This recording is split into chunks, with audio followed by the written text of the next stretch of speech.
The Russian army spent months laying mines and traps in critical areas and passageways. But Ukraine used unimaginable tactics to blow Putin's traps up in his face. Using the enemy's traps against them required great coordination, intelligence, and tactical awareness. In this context, on August 2nd, Ukrainian forces carried out a demolition operation that looked like something out of a military thriller. The incident was highly dramatic for the Russian army. This is because the Russians had placed TM-62 anti-tank mines on the bridge over the Tsata River.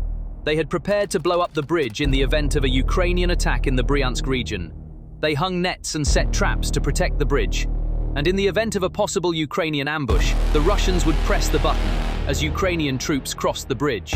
But moments later, a Ukrainian FPV drone pilot, using a fiber optic connection, skillfully overcame all obstacles, accurately hit the Russian mines, and blew up the bridge.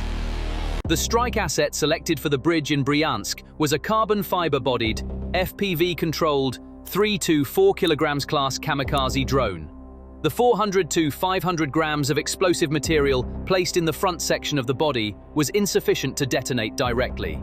Nearly 30 TM-62 anti-tank mines were placed under the bridge to block Ukrainian advances. These Soviet-made mines, with steel bodies carrying 7 to 8 kilograms of TNT, had the power to shatter a tank's underside. Under normal circumstances, these mines would be activated either by a mechanical trigger system or by remote detonation. But this time, Ukraine started the chain reaction. However, when it struck with precision, it was powerful enough to create a shockwave that would trigger one of the TM-62 anti-tank mines inside the steel console holding the bridge. The TM-62 contains 7 to 8 kilograms of TNT in its body, and the pressure exerted on its fusion element triggers the mine. The chain reaction anticipated by the Ukrainian planners began precisely here. When a single mine detonated, all the other mines embedded in the bridge's structure exploded one after another. In total, an energy equivalent to nearly 250 kilograms of TNT was released. The concrete pavement layer, along with the steel beams, was lifted several meters into the air before shattering and scattering into the Tsata River and its surroundings. According to eyewitness accounts, an area with a radius of 100 meters was nearly completely transformed into craters and debris after the explosion. In footage shared on social media, the FPV drone can be clearly seen gliding at low altitude, then locking onto its target and colliding with its support leg, followed by the start of a destructive chain reaction explosion a few seconds later. With the explosion, the drone camera goes dark, and then a column of flames rising into the sky is reflected in the camera. As a thick layer of smoke rises in the area, only charred metal pieces and blackened concrete blocks remain of the bridge. With the collapse of the bridge, evacuation and support links for Russian troops stationed along a 16-kilometer border strip have been completely cut off. The explosion destroyed not only a passageway, but also Russia's confidence in its border defense line. But don't think that an ordinary target was destroyed. This was a Russian defense hub that had been carefully prepared not only from an engineering standpoint, but also on a tactical level. The basis of this operation is Ukraine's drone doctrine, which has been maturing in the field. Kiev has abandoned its Soviet-era heavy industry-based defense concept and perfected the low-cost, high-impact formula with cheap, agile, and smart platforms. According to OSINT sources close to the Ukrainian Ministry of Defense, the troops serving in this region are currently effectively trapped behind Ukraine's front lines. So why did Russia set such a trap for itself? The reflex to protect the border was based on the buffer corridor doctrine, officially announced by Moscow in the fall of 2023.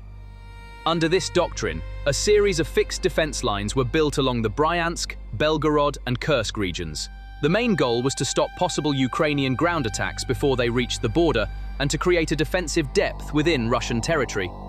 To this end, anti-tank trenches were dug for miles, minefields were laid, concrete blocks were used to create barriers, and remote-controlled explosive devices were placed under strategic bridges.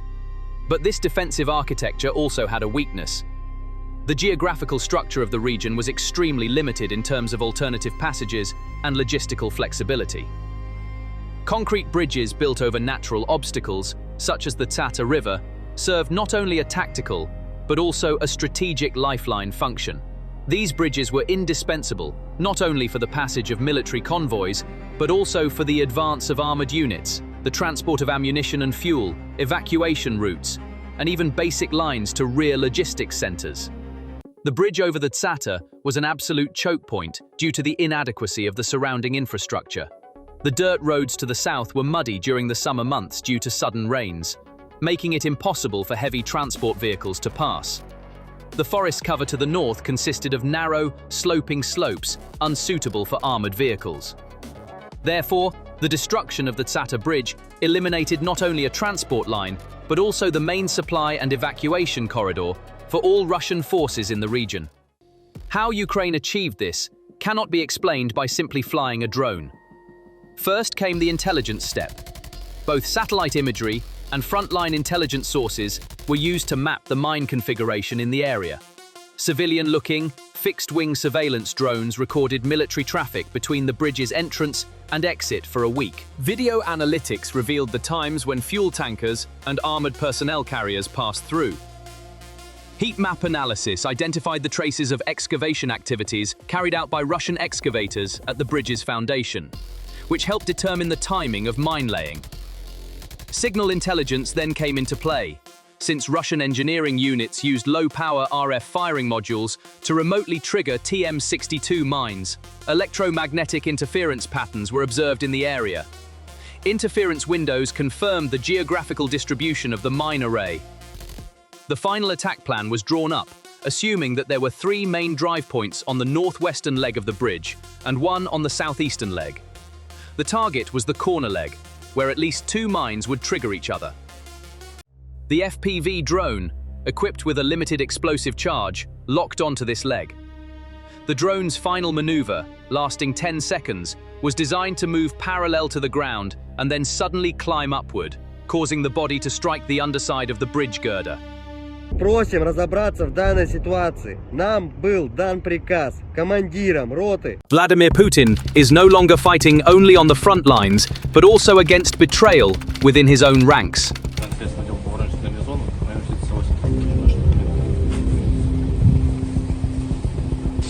Beyond the trenches, another front has opened, where trust has collapsed and loyalty has been shattered. Russian soldiers are secretly communicating with Ukraine, leaking coordinates and even targeting their own commanders. Pokrovsk is being surrounded by the Russians. The Russians have been losing more than 1,000 troops a day. All of this is setting the conditions for what's happening at the strategic level. And if the strategic level doesn't work, the operational level doesn't work. Putin is going through the darkest days of the year, because the summer offensive he had been planning for a long time ended in a major defeat. Moreover, that's not all.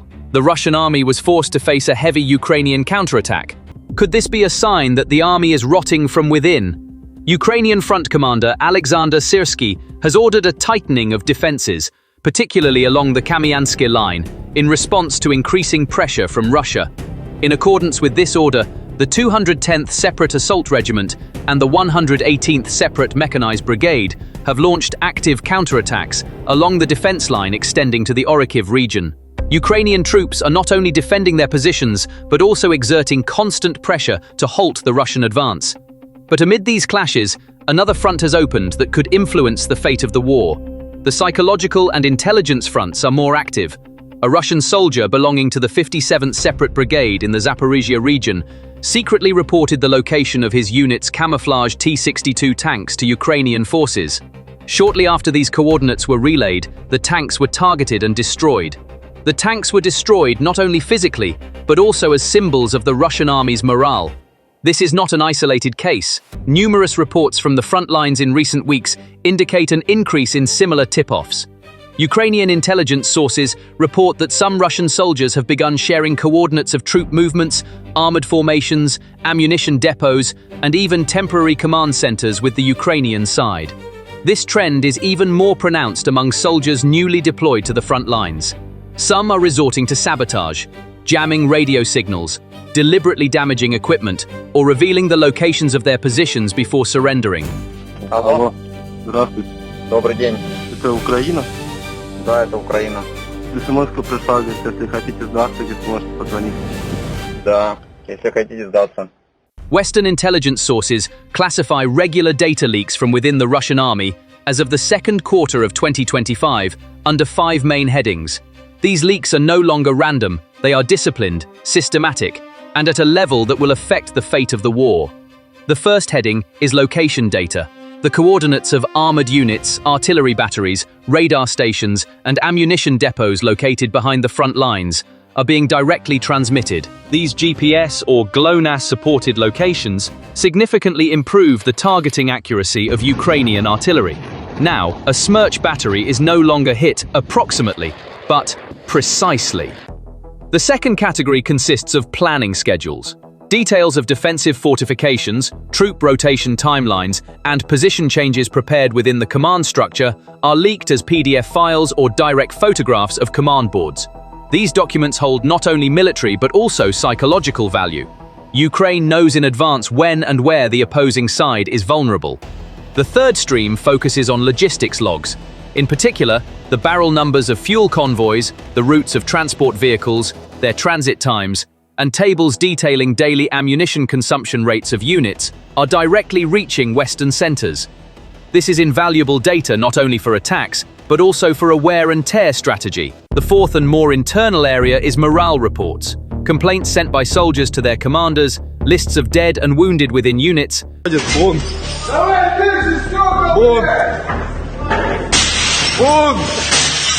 correspondence showing delays in salary payments, and frontline reports paint a detailed picture of the mood at the front. This information is critical in both propaganda warfare and psychological operations. The fifth and most dramatic heading is sabotage. Information is no longer just flowing. Actual sabotage is also being carried out from within. Some soldiers jam their own radios, while others remove the fuses from anti-tank mines. Some guns have internal barrel defects.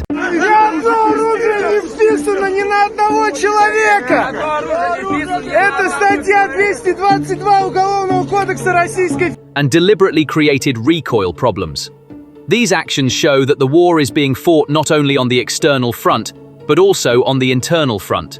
60% of this extensive data flow goes directly to the Ukrainian Ministry of Defense's special encrypted telegram bot called Surrender Hotline. 25% is transferred to joint signal intelligence centers of the United States and the United Kingdom. The remaining 15% reaches Western media directly through various channels. 2 consecutive blows have not only shattered the Russian army's will to fight, but also swept away Putin's current grip on power. Crimea is ablaze again.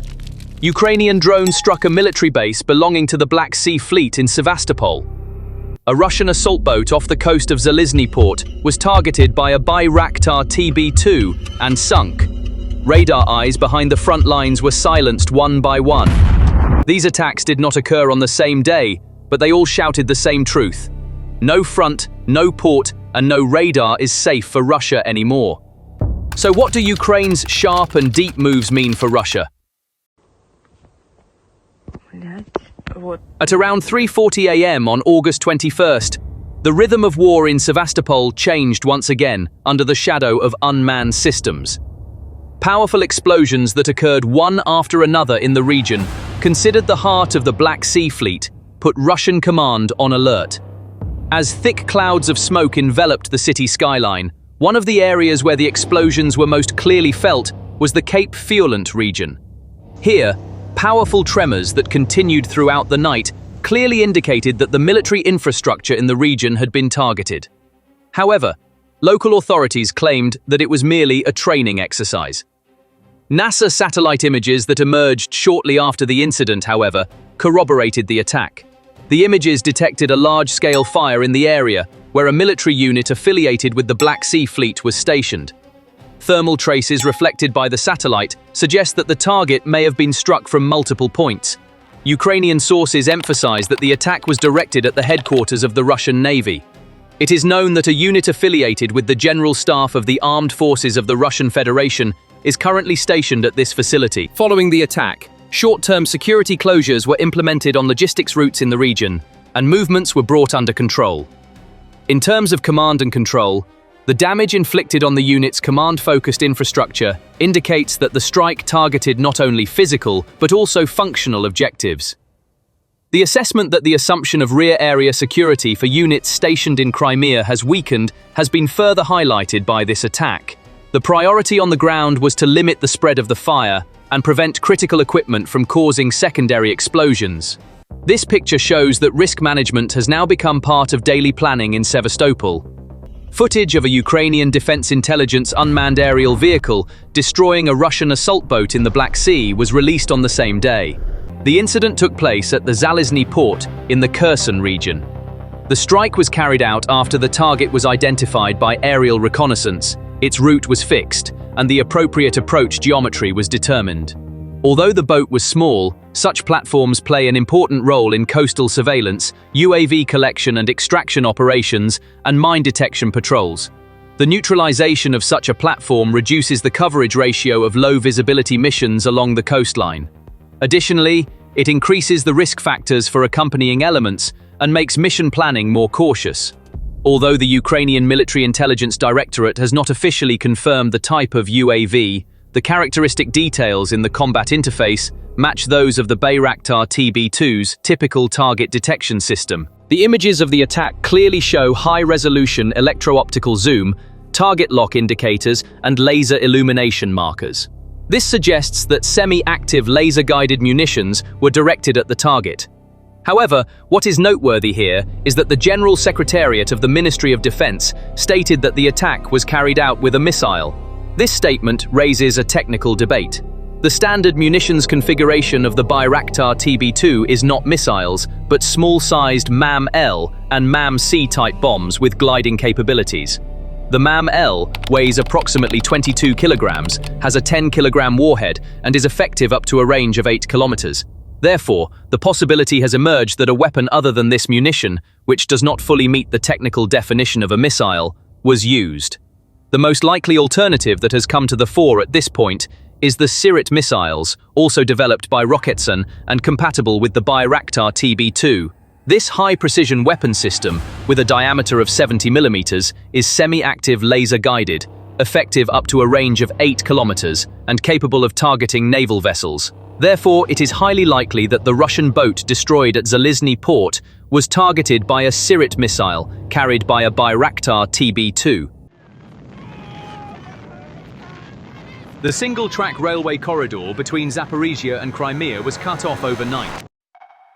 This disruption destroyed Moscow's last functional hope of securing Crimea via its land corridor. This railway was the only means of supplying the Russian army in Crimea. Field videos showed tanker cars burning east of Tokmak and confirmed that repair crews were unable to approach the area due to smoke and heat along the track. The Ukrainian side presented this strike not as an incident but as a planned operation to cut off the lifeline to Crimea.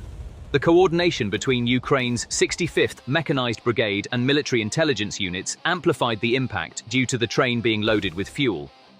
Due to the single-track structure, heat, rail geometry distortion, and Travers carbonization occurred simultaneously.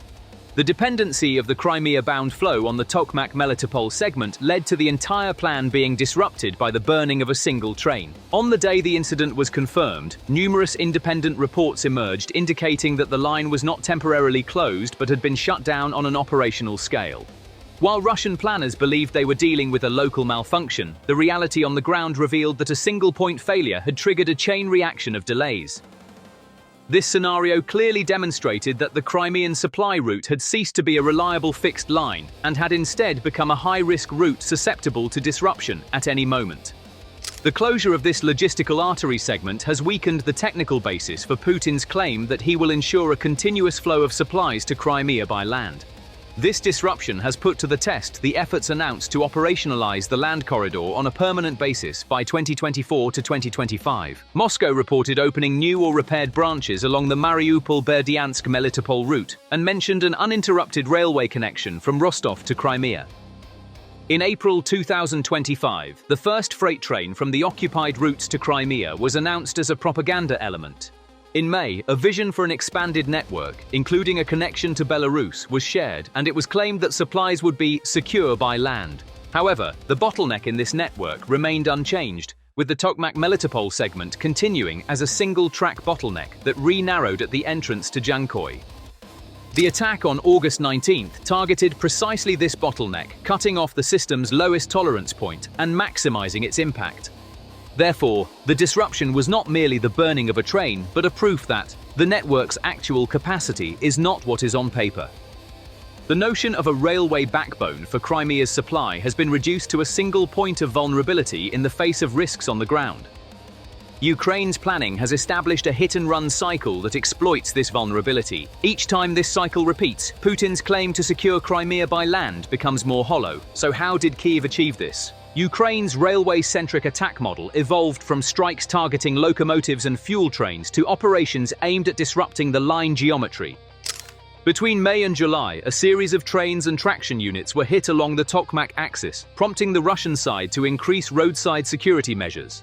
However, the cost of these security measures slowed down the pace of transportation and narrowed the windows for planned shipments. The August 19th attack directly turned this narrowing problem into a crisis by cutting off a single line.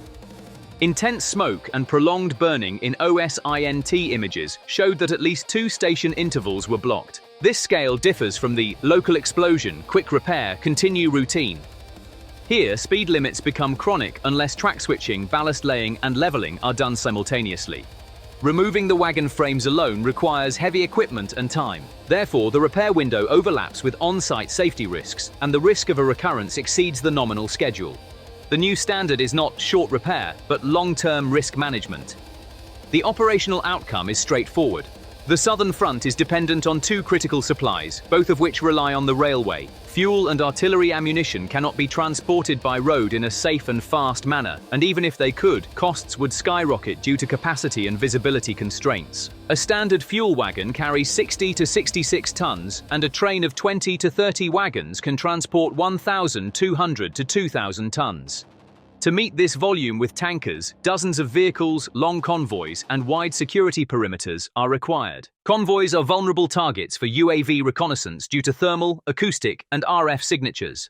Even at night, camouflage is only partially effective, leaving the door open to sharp FPV raids. When the railway is cut off, 2 options remain. Either repairs are accelerated, or the cargo is redirected to the Mariupol-Bryansk axis. The second option exposes Ukraine to longer risk corridors vulnerable to long-range UAVs and cruise missile attacks. Sea or inland waterway transport is a third possibility, but port and coastal defenses have been under sustained pressure since 2023. Therefore, even a few days of disruption would result in a noticeable decrease in the pace of fire and armored mobility. Supply to Crimea has relied on 2 columns since 2022, and the weaknesses of both have become apparent. The Kerch Bridge has sustained damage from multiple attacks, and the management of defensive measures has been inconsistent. The coordination of floating barriers, smoke screens, and air defense layers has been inconsistent. The land corridor has been reinforced with railway repairs and new branches. However, the heart of this corridor remains the single-track Tokmak-Melitopol segment. Ukraine's pressure strategy in this regard is simple. When the bridge is breached, focus on the land corridor. When the land corridor stabilizes, pressure the bridge again.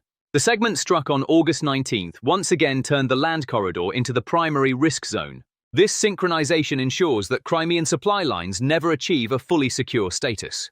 IL-76 sorties are being used for military strategic transport. Civilian ship passage in the Black Sea is free under the Montreux Convention, but Turkey invoked Article 19 3 days after the start of the war in March 2022, restricting the straits to the warring parties. Therefore, Russian naval assets cannot enter the area. However, Russian civilian ferries can transit from the Caucasus coast to the waters off Odessa without stopping. Turkey does not provide military escort to evacuation ships caught in the actual conflict, but can provide a pre-authorized corridor through the straits for humanitarian convoys flying the SAF-EAID/ICRC flag. Considering all this information, the evacuation of all Russians in Crimea appears to be quite challenging. In conclusion, Ukraine's latest drone attack not only eliminated a military target, but also once again declared to the world that the nature of war has changed. In the battlefield, it is no longer expensive technology that prevails, but accessible intelligence. Drones costing a few $1,000s are rendering jets, radar facilities, and ammunition depots worth millions of dollars useless in a matter of seconds. This was more than just an attack. This was asymmetric warfare itself. Ukraine is now openly challenging Russia's military infrastructure, built over decades and costing billions of dollars, with a drone worth a few months' salary. These UAVs, which cost less than a family car, can take out an entire airbase. Russia's high-tech platforms like the Su-30SM were designed for modern air combat, but when parked, they are as defenseless as a bird.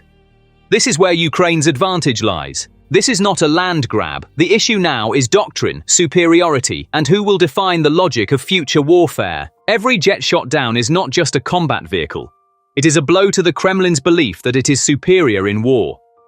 Every depot that burns is not just a loss of ammunition, it is a crack in the invulnerability armor that Putin's regime has presented to the public. And this is not only on the front lines, it is also creating chaos in the subconscious of the Russian people.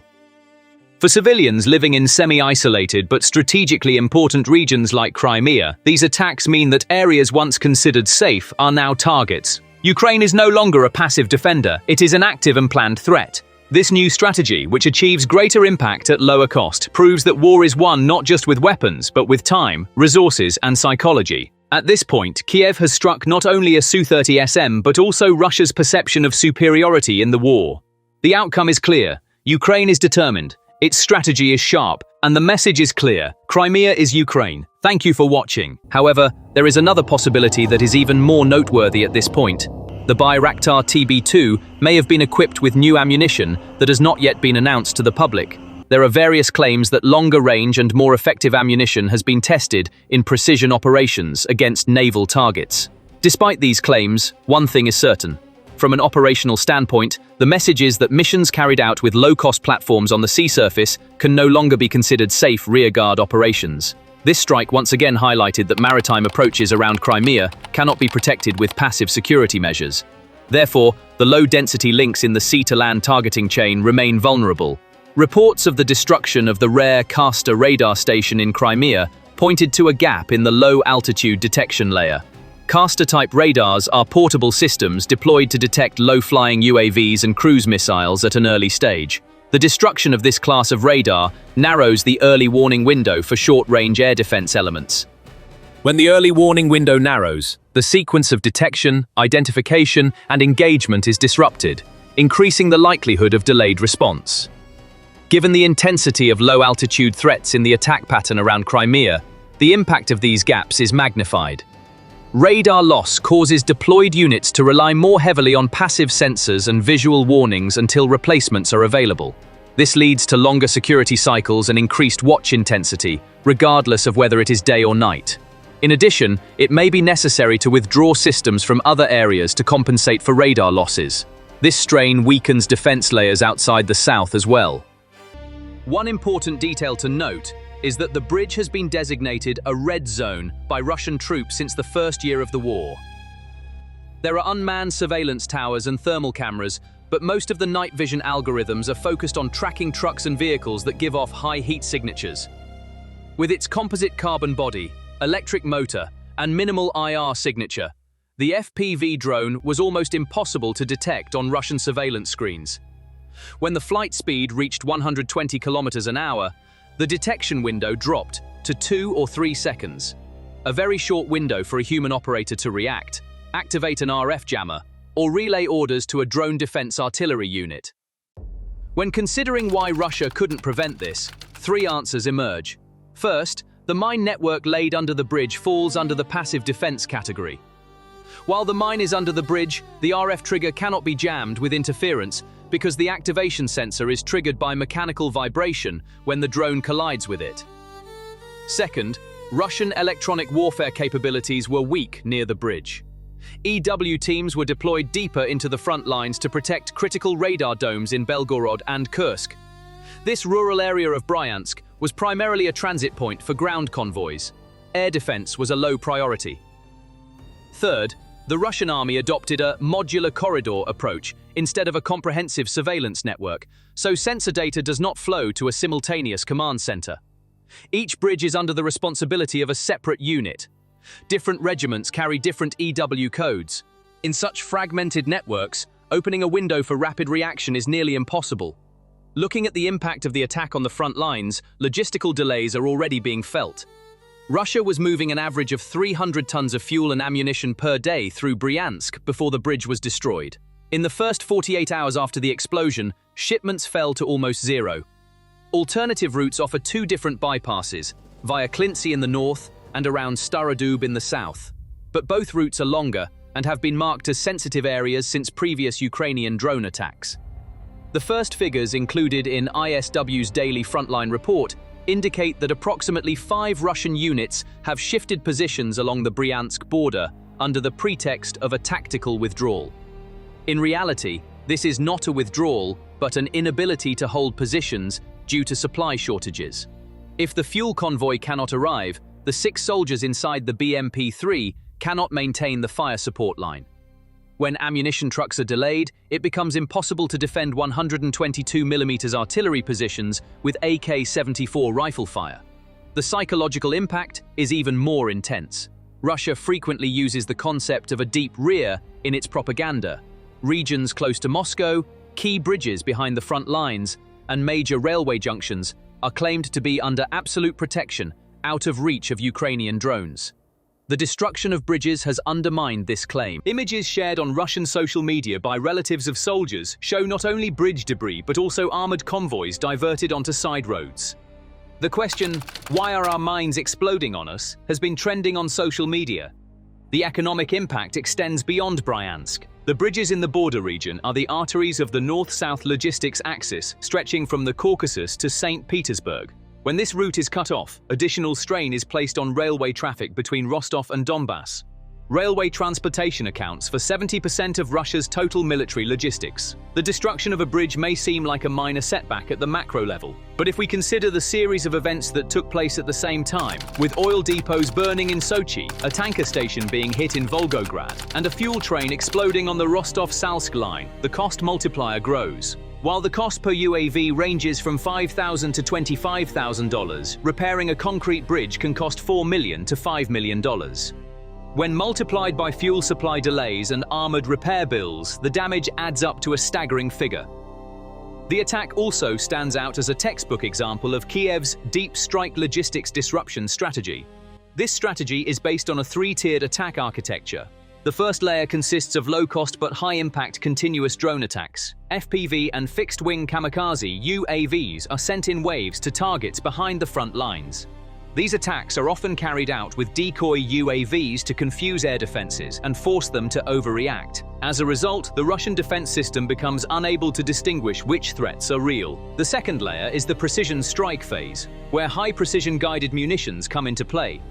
Western systems such as JDAM-ER, Storm Shadow, and Scalp-EG target critical infrastructure such as radar towers, fuel tanks, bridges, and command centers. The third layer consists of electronic warfare-supported signal jamming operations. Jamming systems such as Nemesis, Bukovel, and Thor in Ukraine's inventory blind the radars of Russian surface-to-air missile batteries, facilitating the previous 2 layers' targets.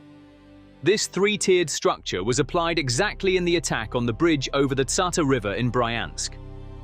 Electronic warfare assets near the Ukrainian border prevented Russian EW units from tracking the drone's routes and taking countermeasures. The FPV drone then targeted Russian anti-tank mines placed directly on the bridge's support columns. The force of the explosion came from both the munitions and the chain reaction. The invisible aspect of the operation is the drone technology itself. Several Ukrainian startup companies have produced semi-artificial intelligence control software for FPV drones. The operator manually flies the drone until the final approach. In the last 15 meters, the internal LiDAR and optical matching systems kick in. The artificial neural network identifies the weakest point of the bridge's structure and sends a confirmation signal to the pilot. This minimizes factors such as signal delay and wind drift. No matter how small the target, the drone hits its final point, known as the laser, with millimeter precision. In Russian defense doctrine, countering this is only possible with hard-kill cannons or high-energy lasers. However, Russia's Pantsir S-1 batteries experience delays when firing 30mm cannon shells even if they detect a 1kg FPV drone, and if the detection-to-fire window is less than 2 seconds, the artillery response cannot keep up. High-energy lasers are still in the prototype stage. This technological asymmetry is directly reflected in Putin's image. The most critical component of the military modernization narrative that the Kremlin has been building for years is air defense. Platforms such as the S-400 Triumph, Pantsir, Tor M2, and Baikal radar were lined up like decorations in parades. Now, images of FPV drones costing a few $1,000s slipping through the S-400's blind spot and disrupting Russia's own mine system are undermining the triumph narrative on the ground. What is devastating for the Russian public is not so much the magnitude of the loss as the fact that the trap has backfired on its creator. The long-term equation that will result from the bridge destruction may force Russia to question its mine trench defense doctrine. When combined with the bridge, the mine protecting the shelter becomes a potential bomb ready to explode. Moscow will either reduce the number of mines. This will open the way for Ukrainian ground forces, or else a bridge system with more steel-plated mines will be needed, which will increase costs and extend construction time. The rule of military engineering that protection, if it lacks flexibility, backfires, is being added as a footnote to Russia's Bryansk lesson. Finally, we must address Putin's political image. A regime that bases its legitimacy on the strategic control myth must rewrite its narrative when it loses a bridge due to its own mine plan. Let's end with a pertinent question. If the Kremlin's mine explodes on the border bridge, who will defend the watchtowers in Moscow? Public perception is embracing the narrative of disaster rather than explaining the failure.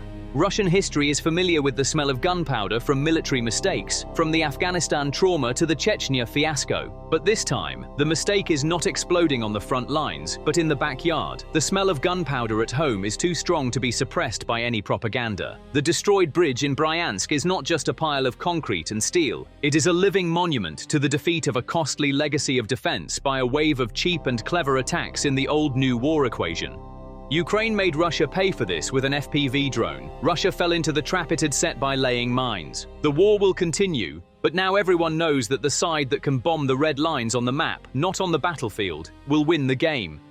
Thank you for watching. Before the critical Alaska meeting, Putin had attempted a sudden attack on the Pokrovsk front. The Russian offensive, which began on August 12th, was completely crushed. In just 2 days, the Russian army suffered a heavy defeat in a major offensive. Now, the breakthrough that Russian President Vladimir Putin was hoping for on the Donbass front has not materialized. Moreover, this failure was a harbinger of the storm to come. The side that suffers defeat in a counterattack is doomed to face a counterattack from the enemy. That is exactly what happened. When the Russians' major Donbass offensive ended in disaster, Ukraine launched a heavy counterattack. The Pokrovsk front was cleared of Russian troops. Azov units and many other Ukrainian brigades recaptured 6 settlements in Donetsk. These are Gruzskoye, Rubizhne, Novovodiyane, Petrovka, Veseloye, and Zolotoy Kolodets. The recapture of these settlements completely shattered Russia's occupation plan in Donbass, and the territorial gains became concrete evidence of this collapse. So why didn't Russia's plan work this time? The answer lies not in where and how the troops were deployed, nor in which intersections were controlled by whom, but in when and by whom the urban cleanup was carried out. Ukrainian President Volodymyr Zelensky confirmed that they had achieved results on the 2 most difficult fronts, Dobropilya and Pokrovsk, for 2 days in a row. In his message, Zelensky said that he had listened to the report from Chief of General Staff Oleksandr Syrsky and that the front line was generally holding. In the same statement, Mr. Zelensky mentioned the 1st Azov Corps, the 7th Airborne Corps, the 38th Separate Marine Brigade named after Hetman Petro Sahadarkny, and the 93rd Separate Mechanized Holodny Yar Brigade. He also emphasized that the prisoner stockpile, which he referred to as the exchange pool, had grown. These statements seem to summarize the division of labor on the ground and the search for psychological balance. The statement continued with a table showing personnel and equipment losses between August 4th and 16. The table listed the number of those who did not return, separately noted the number of medically evacuated wounded, and recorded the number of prisoners. On one end of the bridge, there was the Azov settlement cleanup. On the other end, there was the Airborne Forces urban search operation. Why did these 2 ends come together in the same file? Because what disrupted Russia's plan was the closure of the corridors and the inability to establish a withdrawal order. Azov and neighboring units, meanwhile, quickly cleared 6 settlements along the Pokrovsk axis. This clearance operation created a system that closed infiltration channels and kept side roads under fire. A brief assessment converted the impact of this system into numbers. Within a few days, 271 Russian soldiers were neutralized. 101 Russian soldiers were wounded. 13 soldiers were taken prisoner. 1 Russian tank, 2 armored vehicles, 3 artillery systems, and 37 vehicles motorcycles were destroyed or severely damaged. This package alone demonstrates that the corridors used by Russian forces in Donetsk have been closed, and that attempting to reopen them would come at a high cost. The source of this package is also clear. Open source reports and announcements from the field shared the same list. Global media data reported that the Ukrainian army's penetration of Russian lines had extended from 10 kilometers to 23 kilometers. These successive developments have put the Russian army in a truly tragic position in the region. Another breaking point in the collapse of Russia's offensive plan in Donbass, particularly in the Donetsk region, was the capture of prisoners. The accounts of 3 Russian soldiers captured in the Pokrovsk direction provided stark evidence of the nature of the attack. According to the accounts, at least 70% of Russian troops advancing through forest strips during the approach were unable to retreat. This percentage represents the total of those eliminated, the majority of the wounded, and those who surrendered. The pattern relied on pushing forward at any cost, with small assault groups. This pattern collapsed under the combined effects of drone reconnaissance, adjusted artillery fire, and close-range anti-armor effects. A withdrawal order could not be established. The same group that had advanced was caught in fire again before it could regroup. This is why the figure of 70% prisoners is significant. It not only indicates the magnitude of the loss, but also that the path to retreat is closed. So, has Russia's insistence on Pokrovsk come to an end due to these circumstances? Putin is a stubborn leader who enjoys making mistakes. The Russian High Military Command is just like Putin. For this reason, the Russians have not given up on suffering losses in Pokrovsk and trying to gain something from this region. The Russian side has deployed more than 110,000 military personnel to this axis. Russia's goal was to adapt better to the region and gain the upper hand in the clashes by outnumbering the enemy. The fighting has intensified 10 to 15 kilometers north of Pokrovsk. The 51st Combined Arms Army has been reinforced by the 37th Independent Motorized Rifle Brigade of the 68th Army Corps of the Russian Federation. This reinforcement has turned into some suicidal attempts in certain areas. Behind all this pressure was Russia's political calendar-driven quest for a showcase. Following the Alaska talks, the Russian side was likely seeking a positive outcome. However, the recent performance of Russian forces on the Donbas front lines ended fatally in the Dobropilya region. The analogy of main arteries being cut off found its place in the narrative of this battlefield. The process was concluded with the clearing of forest strips and intermediate locations.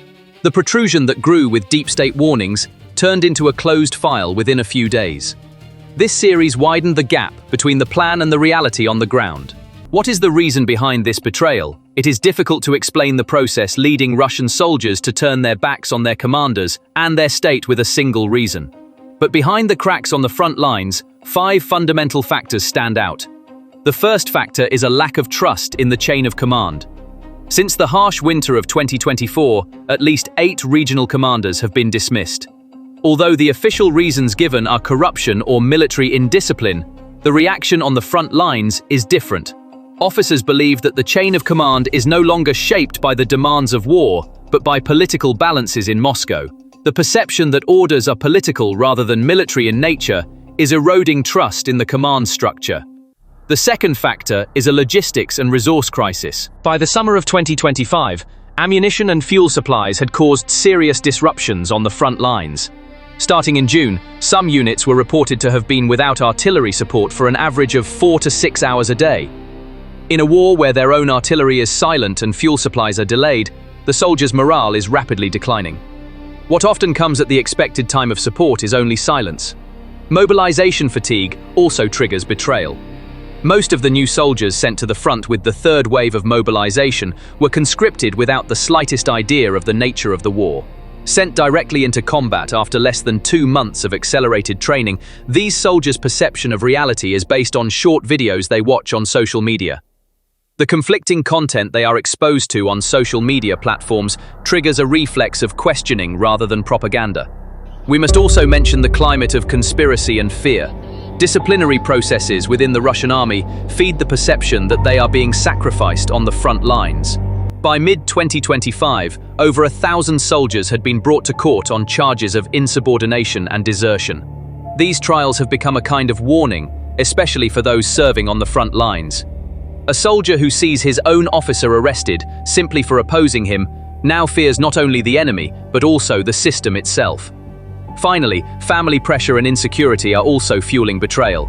Despite social media restrictions, Russian families are finding ways to learn the whereabouts of their loved ones at the front. In some cases, Soldiers' coordinates are tracked via apps downloaded to their cell phones or SIM cards that are sold. But the authorities' efforts to conceal the losses have the opposite effect on families. As trust in the Kremlin rapidly erodes, pressure on soldiers at the front to come back or at least tell the truth is growing.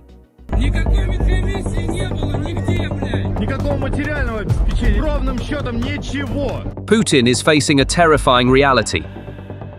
Russia has run up a budget deficit of $61 billion in just 7 months. Costs are rising in line with the pace of the war, and the budget cannot keep up. In this equation, the army is competing with the rest of the state for money. In other words, the Russian army is naked. Putin is in bankruptcy. This is not a metaphor. The Russian economy cannot keep up with the army, and the numbers are slamming this harsh reality in Putin's face.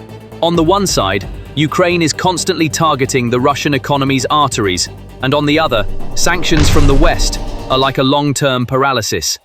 As a result, the Russian army is being sent to the front, naked and without ammunition, to die. The soldiers know this. Their options are desertion, switching sides, or waiting for death. But they don't fight for Putin or Russia because they are starving and naked. While Putin is dragging the country into bankruptcy, he doesn't care about the cries of soldiers' families, economic hardship, or lives. And the Russian economy has a budget deficit of $435 billion. This deficit is now hitting the Russian army the hardest. Putin is now desperately trying to close this deficit. Priorities are being rewritten in Russia, and civilian spending is being pushed to the back burner. And this is the kind of alignment you would least want to see in a country. Let's put a quick snapshot on the table. In the first 7 months of the year, the federal budget deficit rose to 4.9 trillion rubles. That's approximately $61 billion. The annual target has already been missed by months. This is not just a number, it's the direction of the trend. Government spending has increased by 1/5 compared to the same period last year. Revenue, on the other hand, has remained stagnant. As this asymmetry persists, deficits will continue to grow. And as deficits grow, financing costs will rise. 22 августа. Хочу вам показать наши цены на бензинчик. Russia's internal front is crumbling. Putin's entire gasoline and crude oil card is exploding inside the country. The wholesale price of I-95 gasoline in Russia hit a record high at the end of July. The government stopped gasoline exports on July 28th, but there are still long lines at gas stations, stretching from the Far East to the north and from rural areas to the suburbs. Now, in the 4th year of the war, Russia is trying to maintain its claim to be an energy superpower against the outside world, while undergoing a nerve test at the pump domestically. Prices are skyrocketing. Stations are imposing quotas. 95-octane gasoline is effectively unavailable in some regions, and lines are growing longer. Reports of kilometer-long queues emerged from Primoria. On the same day, refineries in Syzran, Novokuybishevsk, Ryazan, and Volgograd were reported to have been hit or reduced capacity due to technical issues or security concerns. This is not merely a supply disruption. It is a multi-layered internal supply shock where refineries, pipelines, railway logistics, and budget constraints are all strained simultaneously. Ukraine's systematic attacks on refineries and pumping stations are triggering this shock. Despite Moscow's legal breaks, the laws of physics remain unchanged. Without functioning refineries and uninterrupted logistics, domestic pumps cannot be filled. So why are queues growing despite the export ban? The answer is simpler than you might think. Economic decisions cannot compensate for technical flaws on their own. Ukraine's deep strikes are disrupting refinery rhythms, maintenance windows are lengthening, fire/safety protocols are kicking in, and bottlenecks on pipelines and railways are widening. Domestic demand, meanwhile, is not falling due to seasonal factors and the war economy. Result: the ban is on paper, but there's new load at the pump. A Reuters report dated August 21st summarized this cycle in simple terms. Gasoline shortages in some areas, days when Russians couldn't find AI-95 in some places, kilometer-long queues in Primoria, and unrelenting supply pressure despite the government's July 28th gasoline export ban. The same report also includes the following detail. capacity declines in Syzran and Novokuybishevsk following the attacks on Ukraine, outages and security concerns around Volgograd and Ryazan. The picture is completed by local contraction despite the export ban. So, how many regions run out of fuel when a single refinery shuts down? In a transcontinental country like Russia, the answer is several supply regions. Because refinery production is not as interchangeable or flexible a network as it is often assumed to be. Each facility supplies different stations and feeds different railway pipeline networks. Capacity declines along the Volga route, such as in Syzran and Novokuybishevsk, strain stations in central Russia. Volgograd is critical for long-distance supplies, and even a one-day shutdown at a hub like Ryazan disrupts the rhythm of pumps hundreds of kilometers away. This chain reaction, despite the export ban, led to a breakdown in gasoline supply, resulting in direct gasoline station queues in Primorye and neighboring regions. Throughout 2025, a portion of Russia's major refineries, including Ryazan, Syzran, Novokuybishevsk, and Volgograd, were intermittently offline. The common target of the disruptions was the critical units that convert crude oil into gasoline, diesel, and naphtha. Even a brief shutdown is enough to drain the pumps in several regions in succession. Then comes logistics. Internal supply chains, spanning thousands of kilometers along the west-east axis, rely on railway cars on the Trans-Siberian line, and in some places on pipelines. A delay at one point on the line turns into an announcement that a tanker has not arrived elsewhere. Local reports from the Far East, including Vladivostok, indicate that drivers can only purchase gasoline in 10-liter limits. Some stations have temporarily closed 95-octane fuel, and waiting times have increased, showing that the crisis has spread far beyond Moscow. These examples clearly illustrate how the supply shock is spreading in Russia's Far East.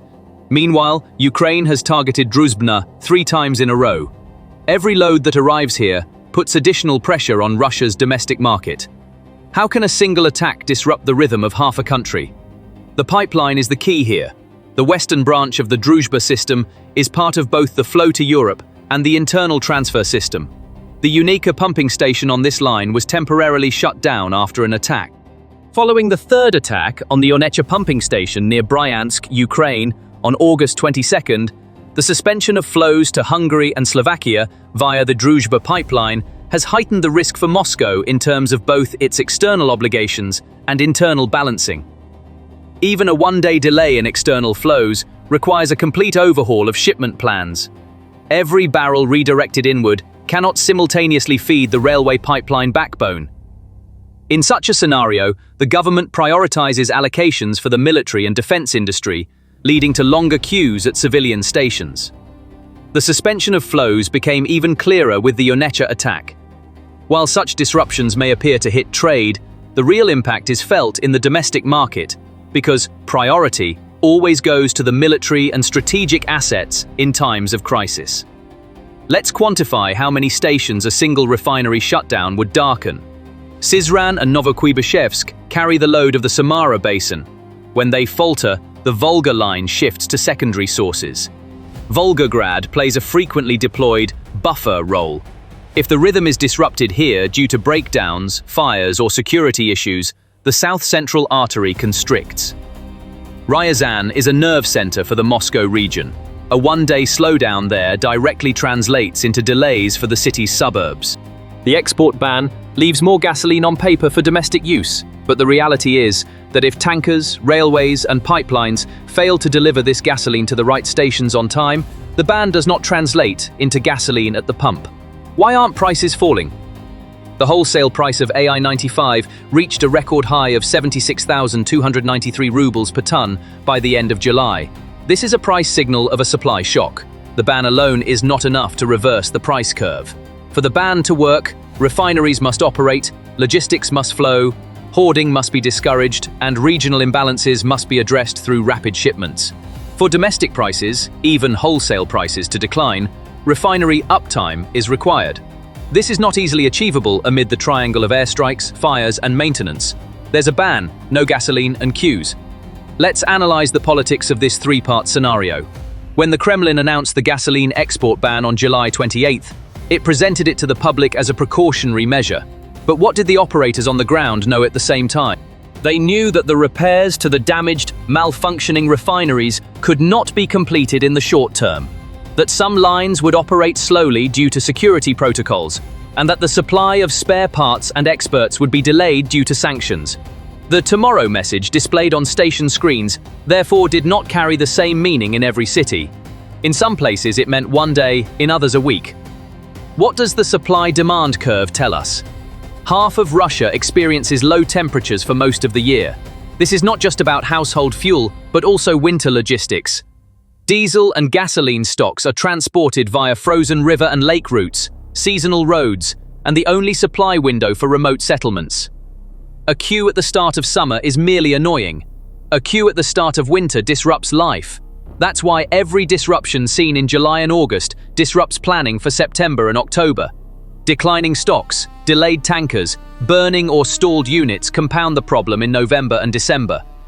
Why is a 10-litre limit in the Far East a critical sign? Because Russia's fuel map is not linear, it is continental. A distribution elasticity is needed from western Siberia to the Ural Basin and then to the Pacific coast. When the wagon rotation and route plan in the Trans-Siberian corridor is delayed by a few days, drivers in Primorsky Krai are told, "I got 10 litres today, come back tomorrow." Field notes compiled by Kyiv Insider from the region, restricted stations, price volatility, and the unavailability of 95-octane fuel on some days truly demonstrate how much logistical flexibility has been reduced. This is not just a matter of fuel shortages happen, it is a fragile point in a war economy. What about the bigger picture? What is the Kremlin hearing from within? It is impossible for the Russian bureaucracy to ignore this. The economic management was already sounding the alarm at the beginning of the summer. The hypothermia warning voiced by Russian Economy Minister Maxim Reshetnikov at the end of May have looked like a debate over nominal growth and monetary policy, but the subtext was clear. The economy is cooling. Vulnerability to shocks is growing. Under these conditions, if shocks hit basic goods like fuel, the supply-demand balance will turn into social tension. In other words, it was not just fuel, but the entire economic rhythm that was sounding the alarm. This alarm influenced the political groundwork for the decision to ban gasoline exports at the end of July. Now there are reports of kilometer-long queues in primary. There have been days when IE95 was unavailable. Some stations switched to limited sales. Some offered 92 octane while restricting 95. This scene is unfolding on this scale for the first time for Russia's 140 million population. If the shadow cast by the 1990s transformation crisis reappears at the pump, the result will not be mere nervousness. It will shatter social trust. Kilometer-long queues, supply shortages, regional imbalances. These are not just fuel shortages. They are red lines for internal legitimacy. Is the crisis biting not just at the pump, but also at the budget? Yes. Oil and gas revenues are declining due to sanctions, price-ceiling regimes, discounted sales, and internal stock pressure. An analysis by the Moscow Times based on Finance Ministry data shows that oil and gas revenues fell by 19% year-on-year in the first 7 months of 2025, with particularly sharp declines in mineral extraction tax met collections. The weakening of revenues is reducing budget flexibility at a time when internal price controls are placing a subsidy-like burden on the refining and distribution chain. This makes long-term ceiling floor regimes in the domestic market difficult to sustain financially. Meanwhile, the EU's new shackles are also making it harder for Russia to recycle refined products. In mid-July, the EU agreed on the 18th package, which aims to crack down on the shadow fleet, tighten price caps, and prevent refined products derived from Russian crude from being circulated through third countries. On paper, this package appears to be an external trade issue. However, in practice, it also narrows the channels of flexibility in the domestic market. This is because as it becomes more difficult for Russian refined products to enter the European market under third country labels, Russia's vent for balancing its internal and external markets shrinks. When the valve shrinks, the pressure of shocks increases. Details of the EU's 18th package reported in the press confirm that restrictions on shadow fleets and derivative product flows have been tightened. What is the difference between "we imposed the ban, but it wasn't enough," and "we kept the stock, but it wasn't enough for the winter"? The first is a current political reflex, the second is strategic supply discipline. In Russia's north and Far East, winter stocks are not merely a technical term. If stocks are insufficient in October-November, fuel in December-January will not only be expensive, it may physically be unavailable. That's why the queues seen today in Primory are a sign of risk tomorrow in Yakutsk. This signal is not just for civilians, it's equally critical for the military, police, and emergency response units. Because in a war economy, while the front lines take priority, internal security and local services also try to draw from the same stockpiles. The conflict between military and civilian priorities is invisible. It is felt at the pump. The allocation set aside for the Ministry of Defense, especially during hot days, reduces the share allocated to civilian stations. This is not announced by decree. It is evident in the rhythm of convoys, the sudden emptying of stations around garrisons, and the redirection of tenders. Kyiv's deep strike campaign did not merely target refineries to create a fire image. It exposed the tactical weaknesses of the supply chain week after week. Railway loading, unloading yards, pump stations, pipeline pump houses. As seen in the UNISA example in Bryansk, a blow to a pump results in days of recalibration. At that point, the priority list changes, which multiplies the tomorrow sign on civilian pumps. The narrative difference between 55% increase and record price shapes perception.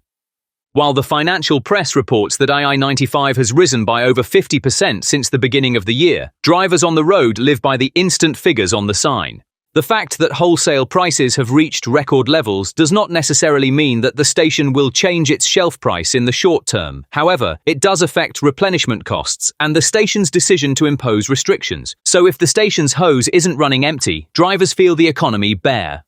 This feeling is not a choice, it's everyday life. It's not expected that 140 million people in Russia will meet in the same line on the same day, but the fact that several dozen regions are receiving similar signals in the same week shows that this is not economic news, but political climate.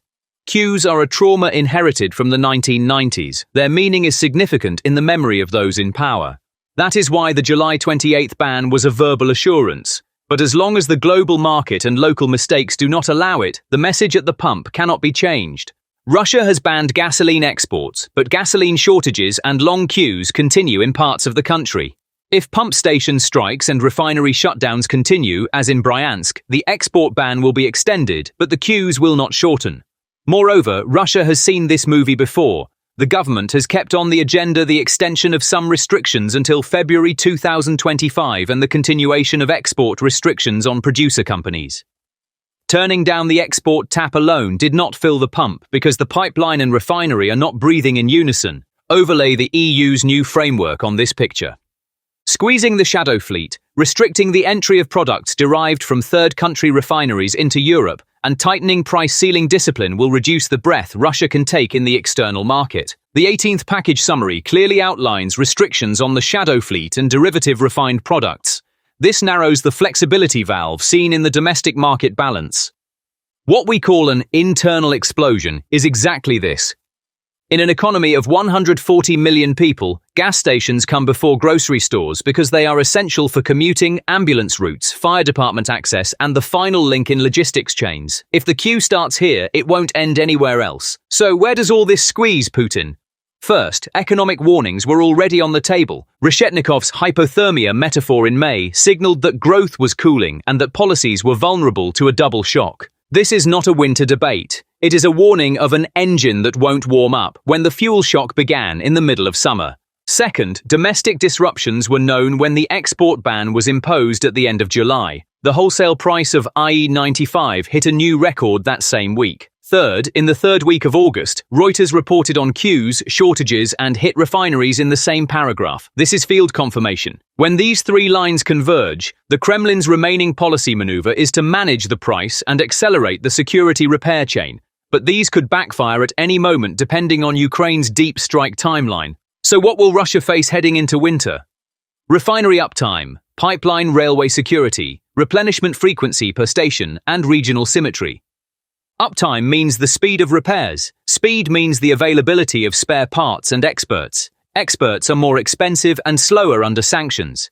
Pipeline railway security means the rhythm of drone threats. As long as the rhythm doesn't slow down, there's no such thing as full protection. Refueling frequency per station measures the reality of tomorrow. Symmetry tells us whether we'll see the queue in primary in Moscow as well. Three of these four variables are outside the realm of politics. One is tied to the attack schedule on the ground, one to the supply chain, and one to domestic security capacity. If refinery uptime does not increase by September-October, the cycle of attacks on critical nodes in the railway pipeline network continues, and the EU's new package proves less effective than expected in curbing shadow channels. The queues we saw this summer will be just a preview. In winter, restricted sales could become a daily occurrence in northern and eastern regions. At that point, the picture will no longer be just an economic one. It will become a matter of internal security. Reshetnikov's hypothermia metaphor will take on its true meaning. The economy will not just cool down, its arteries will constrict. The pump works like a heart. If its beat slows down, the body gets cold. This is a politically dangerous biological analogy, but the station hose is currently the only indicator of this biology. Reuters. Let's close with three fixed points on the ground. First, the July 28th gasoline export ban is in effect and has been implemented, but the queues have not ended. Second, the wholesale price of I-95 hit a record high at the end of July. This is a price signal of a supply shock. Third, Ukraine's deep strike chain is delivering regular blows to the refinery and pump station equation. When these three constants align, the news bulletin, gasoline is gone, internal front, ceases to be a headline and becomes everyday life in a country of 140 million. In summary, Russia is exploding from within, because the war economy must distribute fuel not only to the front lines, but also to the millions who turn their ignitions every morning from the same storage tanks and the same pipelines. And those tanks and pipelines are now being tested every day. For Putin, the siege is not at the border this time, it is at the pump. Thank you for watching.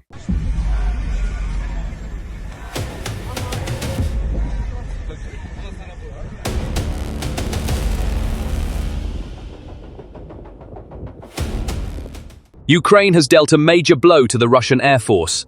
5 Russian warplanes were shot down over Crimea. Each one is now a pile of scrap metal worth approximately $35 to $50 million, lying in smoke along the Black Sea coast. This is not just an operation. It is a strategic loss. But the real question begins here. How did Ukraine lure this massive air force into a trap? On the morning of August 4th, the skies over Crimea once again echoed with Ukraine's unmanned aerial attacks. However, this time, what happened was far beyond the ordinary. This was not a reconnaissance patrol. It was a targeted, meticulously planned raid designed to paralyze a major airbase. The target was the Saki airbase, one of Russia's largest and most well-equipped air bases in Crimea. This base was crucial for maintaining air superiority over the Black Sea, launching airstrikes on southern Ukrainian cities like Kherson and Mykolaiv, and serving as the heart of Russian aviation operations in the region. The 43rd Separate Naval Assault Aviation Regiment, stationed at the base, played a key role in military operations in the region. Every day, Su-30 SM fighter jets took off from here. Su-24 bomber jets changed course to conduct penetration flights, and ground radars were fed with false targets. But on August 4th, this routine was disrupted. The Special Operations Center, affiliated with the Ukrainian Security Service, launched the attack on this strategic location following months of reconnaissance, frequency monitoring, and airflow analysis. First, numerous long-range UAVs with low radar signatures surrounded the Saki base. Some UAVs used false routes to create radar jamming, while the main wave targeted launch pads, aircraft parking areas, and ammunition depots directly. According to hit records, one Su-30 SM fighter jet was completely destroyed. Another Su-30 SM sustained severe damage. 3 Su-24 bomber aircraft were rendered inoperable. The main ammunition depot caught fire. Explosions continued for hours. The type of UAVs used by Ukraine in this attack has not been officially disclosed. However, based on technical data, it is estimated that these vehicles are equipped with high-resolution electro-optical targeting systems and special guidance software resistant to GNSS jamming. Additionally, the fact that the attack vectors came from different directions within the same time window indicates that coordination was carried out through an AI-supported network. Why Saki? Saki Airbase is not just a runway for aircraft. It also serves as the control center for air reconnaissance missions in the Black Sea, the central hub for electronic warfare systems, and a key logistics supply chain node for air defense batteries across Crimea. Even a temporary shutdown of this base would mean a significant weakening of Russian air presence in the northwestern part of the Black Sea. The Su-30 SM, in particular, is the backbone of the Russian Air Force's multi-role mission load. Moscow developed this aircraft as a response to NATO's F-15. It is twin-engine, multi-role and long-range. It can strike both air and ground targets, refuel in mid-air, guide strategic bombers, and serve as a flying command center when necessary. Su-24s are primarily used for low-altitude bombing and can carry heavy munitions such as the Kh-29, Kh-58. On paper, it was invincible, but on the runway, it wasn't. The Su-30 SM's mission was to detect the enemy from a distance and eliminate it. The possibility of being left defenseless on the battlefield was never considered in the design of this platform. The destruction of these aircraft deals a blow to Russia's ability to attack long-range targets. Moreover, the average cost of a Su-30 SM fighter jet is approximately $50 million. This figure is not merely the sticker price of an aircraft, it represents the concrete value of Russia's extremely limited resources, engineering capabilities, and time. Producing a fighter jet of this caliber is not just a matter of money, it requires modern electronic avionics, advanced radar systems, engine components, testing infrastructure, and highly skilled labor. However, Russia is currently facing serious bottlenecks in almost all of these areas. Western sanctions have brought the supply of microchips and advanced composite materials to a virtual standstill. The Russian defense industry is forced to turn to secondary parts from China or lower quality alternatives from the domestic market. This is both slowing down the production process and lowering quality. Moreover, the constant spending pressure caused by the war has disrupted budget planning. The Kremlin had increased the defense budget to $150 billion for 2024, but was forced to reduce it to $100 billion for 2025.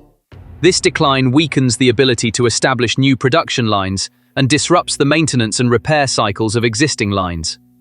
Immediately after the attack, Russia tried to downplay the scale of the incident.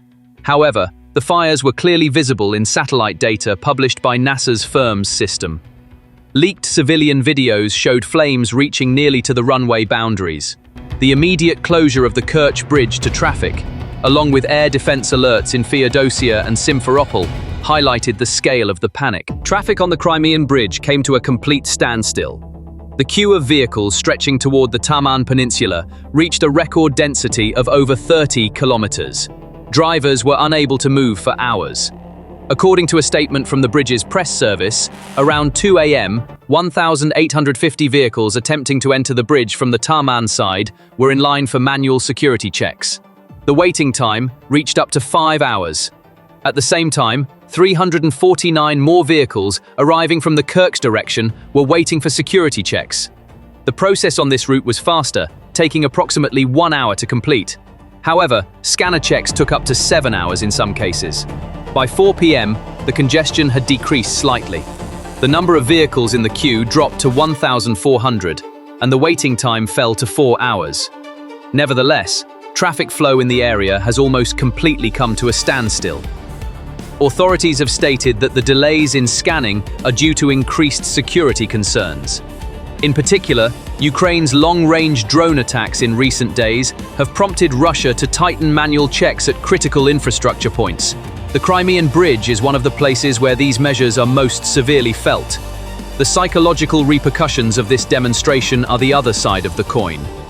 The latest call by Refat Chubarov, chairman of the Crimean Tatar National Assembly, clearly reveals this psychological breakdown.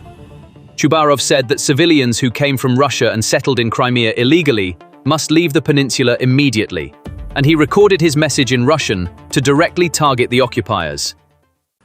Специально записываю обращение на русском языке, чтобы сказанное мною было понятным гражданам России, которые незаконно пребывают на... In his statement, Chubarov said, "As you have already begun to realize, the Kerch Bridge, which was illegally built to connect occupied Crimea to Russian territory, will soon be destroyed. And you may find yourselves trapped in a kind of pocket, addressing a broad audience, including Russian citizens vacationing in Crimea, and reinforcing his call for withdrawal. We are seeing these calls yield concrete results." In April 2025, the governor of Sevastopol called for the voluntary evacuation of families with children, followed the next week by the return of railway cars from Donetsk, loaded with passengers via Kirk to Krasnodar, and posts on Russian defense blogs stating that officers' families were being relocated to Novorossiysk, raising alarm bells. News reports indicate that many military families are returning to the Russian mainland in secret or in stages. As is well known, after the 2014 annexation, Russia began encouraging tens of thousands of Russian citizens to settle on the peninsula. The aim was to turn Crimea into Russian territory and change the demographic structure in its favor. According to Russia's official 2014 Crimea census results, the total population of the peninsula was reported as 2.28 million. In this census, the Russian population accounted for 67.9%, Ukrainians for 15.7%, and Crimean Tatars for 10.6%. The ethnic Russian population has risen to 1.5 million since 2014 due to migration and the arrival of military personnel and their families. However, with the war in Ukraine, the situation has changed, especially for Russian officers and their families. The families of Russian military personnel stationed in Crimea are concerned that Crimea may be targeted in a Ukrainian counter-offensive. The Ukrainian partisan movement Atesh made important assessments on this issue. Atesh reported that almost all of the families of senior personnel of the Black Sea Fleet had left the peninsula. The movement attributes this to an internal directive ordering Russian forces to take higher security measures at military facilities in Crimea. According to a report by German broadcaster Deutsche Welle, citing diplomatic sources, Moscow has introduced a priority quota system for the families of security personnel stationed in Crimea. Initially, around 10,000 people were targeted for relocation to Krasnodar and Stavropol. The partisan network reported that Bar's reserve units were conducting secret patrols in civilian clothing in the bays of Sevastopol, that security measures had been increased, and that equipment was being concealed. Additionally, all leave days for military personnel have been cancelled, according to a statement by an ATESH agent directly linked to air defense systems. Air defense personnel have begun evacuating their families to military camps in the southern military district. This evacuation order can be seen as a sign that the security situation in the region is critical. It is alleged that the Russian administration plans to evacuate approximately 250,000 people in the first phase, including military families, defense industry technicians, railway and port personnel, children, and the elderly. According to an analysis published by Forbes Russia, the Black Sea Fleet headquarters has 30,000 family members, half of whom have already left between May and July 2025. In addition to military personnel, ordinary Russians on the peninsula are also leaving Crimea. Reports indicate that the number of Russian citizens leaving the peninsula has reached 100,000 in recent times. This number is expected to increase further in light of recent developments. The total daily capacity for two-way traffic is 40,000 vehicles, but following the explosions in 2024, traffic on the sole remaining bridge has been reduced by half. The same situation is ongoing today. However, traffic on the peninsula remains gridlocked. The Kerch Bridge is also a risky alternative for those seeking to flee Crimea. This is because the bridge falls within the range of Storm Shadow and Attack MS missiles. Ukraine stated in May 2025 that it is maintaining its strike and retreat capability targeting Kerch. The railway section is still limited by repairs. It has been reduced to 2 trains per hour or 4,000 passengers. In other words, all exits from the peninsula are about to close. Novorossiysk was considered a route. 50% of the Black Sea Fleet is stationed here. The fleet can carry 1,000 passengers chance landing operations with Rapacha-class landing ships, but a significant portion of the ships have been hit or are under repair. The straits are closed to warships under the Montreux Convention, but civilian ro-ro services are theoretically possible with Turkey's permission. Large passenger flights are unsafe due to the threat of UAVs and cruise missiles. There have been no scheduled flights since the summer of 2024. Russian officials say a fire has been extinguished at the Kursk nuclear power plant after air defenses shot down a Ukrainian drone. One of Russia's most secure energy strongholds is now in the shadow of war. Ukraine has targeted the Kursk nuclear power plant. A sudden power drop occurred in one of the reactors, shaking the regional power grid. There was no radiation leak, but the message was clear. The war is no longer confined to the front lines. It is now being felt at the very heart of Russia's nuclear core. Is this attack merely an energy disruption, or a bold strike against Russia's nuclear deterrent? It is alleged that Ukraine launched an attack using unmanned aerial vehicles near the Kursk nuclear power plant on the night of August 24th. As a result of the attack, an auxiliary transformer was damaged, and the operating capacity of one of the plant's reactors was reduced by half. Kiev has not yet made any statement regarding the attack. However, the timing of the attack was quite striking. This is because Ukraine also brought to light a series of drone operations in which the Ust-Luga fuel terminal on the Baltic coast was set ablaze during the same wave of attacks. Russian defense units announced that they had shot down numerous drones in at least 9 to 10 areas throughout the day, and claimed that there was a low but manageable restriction on electricity production. The International Atomic Energy Agency emphasized that radiation measurements at the site were normal and reiterated its call for maximum restraint for the safety of the facility. This picture tells us the following in short. Nuclear safety parameters were not exceeded in Kursk, but a significant margin of flexibility in the energy system was consumed. So what does a 50% reduction in the power of a nuclear reactor mean for that region? The answer lies not only in production, but also in transmission and backup sources. The Kursk power plant is located in central western Russia and operates 2 RBMK-type units, dating back to the Soviet era. Since 2 VVER-TOI units under construction at the same site have not yet been commissioned, current production still relies on the RBMK backbone. The RBMK design requires more careful operating procedures due to the absence of a thick reinforced concrete containment shell. Therefore, even if an external impact does not directly target the reactor core, it could trigger a power reduction decision due to damage to surrounding equipment. The failure of the auxiliary transformer limits load flow in the turbine generator line and station internal distribution. This limitation leaves the operation with 2 options. Either the unit's power is gradually reduced, or the unit is temporarily shut down. The authorities' reference to 50% indicates that they have opted for the first of these 2 options. This situation implies controlled load management from a nuclear safety perspective. The key point here is that the safety of the nuclear part and the integrity of the electrical part are managed separately. While safety protocols are in effect at the site, the regional grid operator activates reactive power, frequency, and reserve capacity balancing. The role of thermal power plants and interconnections in the region increases in such situations, and the loss is partially compensated. This power plant is important not only for the Kursk region, but also for the load security of neighboring centers. This is because the western lines supply intensive industry, transportation, and public consumption. Any drop in production triggers the activation of thermal power plants that are undergoing scheduled maintenance or operating at reduced capacity. If fuel logistics for thermal capacity are sufficiently swift, grid balancing can be achieved without affecting consumers. Otherwise, regional restrictions come into effect, and temporary production plan revisions are required for major consumers. Such a load adjustment is not a crisis in itself, but if repairs are delayed, a restriction cycle creates psychological pressure.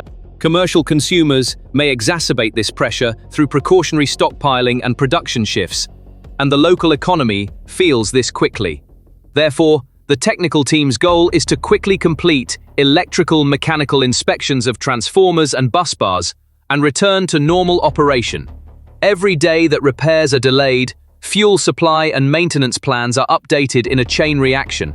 Each link in the chain creates a new risk premium based on the load being transported and line safety. If this premium accumulates, reliability rather than price becomes the focus of discussion, and public authorities demand a visible timeline. Another critical issue in the context of the attack was the major fire at the Ust-Luga terminal on the Baltic coast. Russian authorities reported that numerous drones were shot down there, with debris igniting the fuel infrastructure.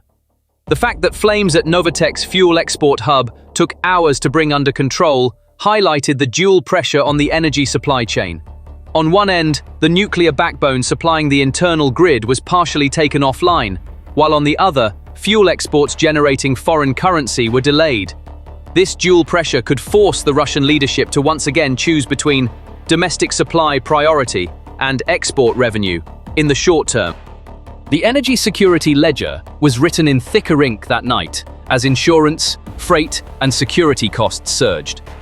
The same wave brought news of at least 95 drones shot down, a claim that was read alongside images of fires on the ground. Such moments of conflicting perceptions amplify the gap between defense records and outcomes, driving up the risk premium. The Ukrainian side kept its official language limited, reiterating its intention to pressure military capacity and war financing, as stated in previous statements. The fact that electricity and fuel were targeted on the same night exposed the fragile links in the logistics chain. The International Atomic Energy Agency's emphasis on normal radiation levels was a critical distinction. This is because in nuclear safety, physical outcomes and perceptions do not always align. Even the slightest sign of fire or smoke at a nuclear site can trigger public fears of core damage. In this case, the incident was limited to the impact on auxiliary equipment on the electrical side, not the reactor island. This distinction demonstrates that automation and a multi-layered safety culture are functioning on site. Nevertheless, the issue of resilience to external threats for nuclear facilities near conflict zones is back on the table. The agency is urging both sides to avoid direct risks to the facility in similar situations and is calling for the nuclear safety sector to be kept out of the conflict zone. As long as this line is not maintained, the risk of a major accident, even if unlikely, remains theoretically present. Therefore, every new incident triggers a review of the passive-active protection architecture on site. While safe operation maneuvers, such as power reductions, may be effective, repeated stress leads to infrastructure fatigue. As fatigue increases, repair cycles lengthen and costs escalate, directly impacting energy policy. Technically, the auxiliary transformer's disconnection weakens the conversion from the high voltage level at the turbine output to the station's internal busbar system. This weakening may necessitate alternative supply scenarios for the station's own needs, such as house services and pump cooling loads. The grid operator and power plant may require additional reactive power support for load frequency balancing. When capacity drops to 50%, new programming is carried out for thermal units and hydro sources operating in the same area. This programming may include the temporary activation of units awaiting maintenance, the advancement of fuel replenishment, and temporary restrictions on transmission lines. All these steps may result in lights on for consumers, but behind the scenes, the operating margin has narrowed. If the narrowing persists, demand-side measures for critical consumers come into play, and public authorities support this with planned announcements. Measures such as partial curtailment during peak hours for strategic industries in the region are considered within this framework. As the repair schedule remains uncertain, market actors take cautious decisions on production and stock levels. As caution increases, the pace of economic activity slows down, and energy efficiency programs are rapidly updated. Can Moscow respond to this attack? The question of how Moscow will respond should be analyzed by looking at previous year's energy infrastructure campaigns. Since the fall of 2022, Russia has launched numerous missile and drone attacks on Ukraine's electricity and gas infrastructure, causing prolonged outages during the winter months. The aim of such systematic attacks was not only to suppress production, but also to create psychological and economic attrition. In mid-August, gas and electricity facilities in inland regions, such as Poltava, were struck again, leading to major fires. Following the Kursk attack, it would not be surprising to see new energy strikes of a mirror nature. In such a retaliatory response, the burden on air defense increases, and demand management within the country becomes a more stringent agenda. Meanwhile, the Ukrainian side has continued to target Russia's fuel and pipeline infrastructure within its borders using long-range drones and flight profiles. This mutual pressure is pushing network security to the top of the agenda in both countries and increasing repair budgets. As winter approaches, the intensification of the energy war will also affect the rhythm of other fronts on the ground. Therefore, the Kursk incident is not a single security issue, but a threshold where the principle of reciprocity is escalating. The strategic importance of the Kursk site is not measured solely by its installed capacity. Its transmission topology and backup capabilities are also decisive factors. Although the RBMK units are aging, they are kept operational with modernized control and protection systems, and maintenance intervals are strictly scheduled. The spare parts ecosystem becomes more costly and slower under sanctions, and the procurement of large power transformers can take months. As a result, temporary solutions and modular spares become critical, and inventory management becomes a security issue. Voltage control and stability analyses are conducted more frequently as power flow patterns are rewritten. Reducing unit power can affect transmission losses and heating profiles on certain lines. When these effects are identified, line configurations are temporarily modified, and maintenance windows are redefined to reduce the risk of sequential failures. Field teams face an intensive workload from both machine and network management perspectives. While maintaining the safety operational balance in the task list, public communication must also be properly established. Information provided to the public should foster predictability rather than panic to prevent demand shocks. Within the framework of nuclear safety, damage to auxiliary systems due to external influences is one of the most critical topics under discussion today. Even a threat that only affects transformers or auxiliary systems without touching the reactor core is a major test of safety culture. The outcome of this test shows that when multi-layered safety and automation work, the reactor remains safe, but the flexibility margin in the energy system narrows. As flexibility decreases, the impact of the next shock grows, and operations experience margin erosion. For this reason, the integration of passive protection, fire compartmentation, and coastal air defense layers is once again on the agenda in nuclear sites.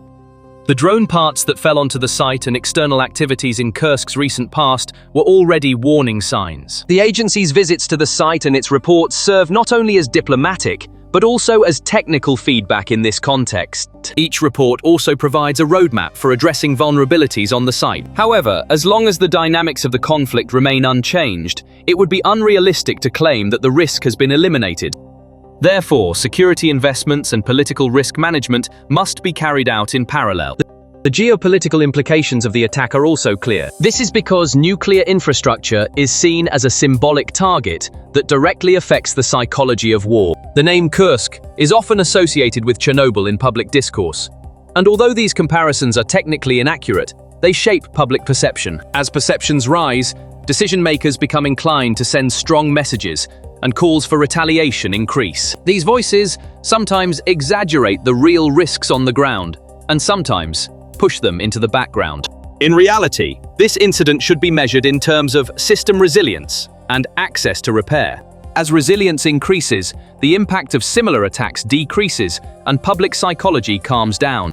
When access to repair is fast, the uncertainty premium in the energy market decreases. When the uncertainty premium decreases, the focus shifts from price to reliability, which shortens the crisis duration. To achieve this in a nuclear field, disciplined transparency and technical reporting are essential. If these elements are in place, the likelihood of a similar incident leaving a lasting impact on the system decreases. In the case of Kursk, the schedule for operational and maintenance steps may be extended due to sanctions pressure on the supply chain.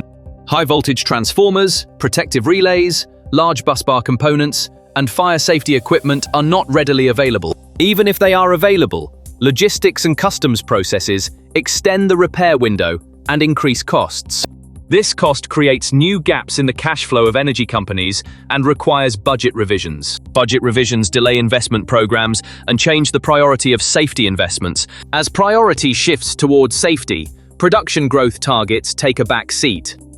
This scenario creates a persistent band of uncertainty in regional energy prices and influences consumer behavior. If consumer anxiety rises, pre-purchasing and hedging tendencies emerge at peak demand periods. When this trend becomes cumulative, pressure on the supply side arises, even without actual shortages. As pressure increases, public communication and transparent reporting become more critical and essential for building trust. One of the most important lessons in the context of grid security is the ability to quickly activate incremental backups when nuclear production declines. The peak balancing service provided by hydroelectric power plants becomes even more valuable in such situations.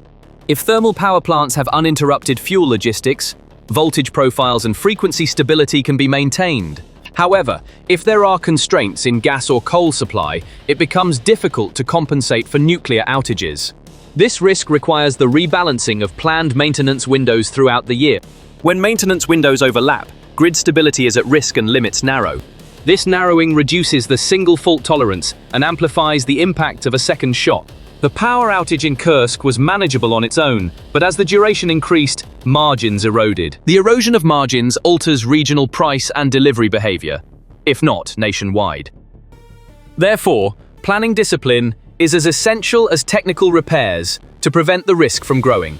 In the long term, the commissioning of the Kursk 2 V-Vertoy units is decisive for the renewal of Russian nuclear production. However, every incident that tests the safety architecture and environmental infrastructure's resilience to external threats can introduce new conditions into the commissioning schedule. An increase in the risk premium in the eyes of investors and insurers tightens contract terms. Tighter terms raise commissioning and financing costs and extend the payback period. As the payback period extends, older RBMKs may be forced to operate for longer periods. This means that maintenance budgets will swell and spare parts will become harder to procure. Such a vicious cycle puts pressure not only on production reliability, but also on safety culture. The incident in Kursk has highlighted the need to prioritize passive-active protection investments to break this cycle. The ultimate goal is to ensure that production declines remain short-lived and safe in the face of similar external pressures. If this goal is achieved, the uncertainty band in the energy market will also narrow. Another frequently asked question in the public sphere is whether this incident affects Russia's nuclear deterrence. The answer is simple.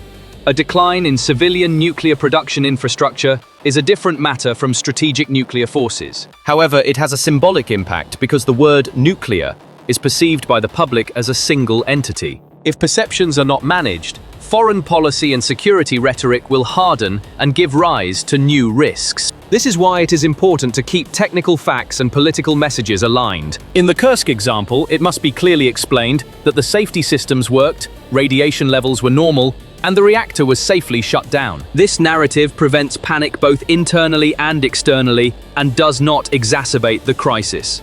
Any narrative that does not exacerbate the crisis reduces fluctuations in the energy market. When fluctuations decrease, the necessary financing for repairs can be obtained at a lower cost. Cheaper financing makes it possible to carry out security investments without delay. If a second similar attack occurs in the field, what threshold will the system test? The second threshold is determined by the fragility of fuel logistics and the flexibility of thermal capacity to come online. The third threshold is formed by the accuracy of public communication and the rationality of consumer behavior. If all three thresholds are crossed simultaneously, regional restrictions become inevitable. If the duration and time frame of restrictions extend, a noticeable slowdown in economic activity occurs. This slowdown prompts policymakers to consider subsidies and price adjustments. When regulations are implemented, budget balances are rewritten, and other items are cut. If maintenance and investment are among the items to be cut, the risk cycle deepens. This scenario can be prevented by prioritizing repair and preventive security investments. In summary, all these developments indicate that the pre-winter energy war could intensify. Even if the permanent damage is low, constant pressure increases infrastructure fatigue. The Kursk incident proves that repeated wear and tear takes precedence over sudden disasters. Thank you for watching. A country changed the course of the war without making headlines. While cameras turned elsewhere, it wove a web, an invisible but deadly effective web.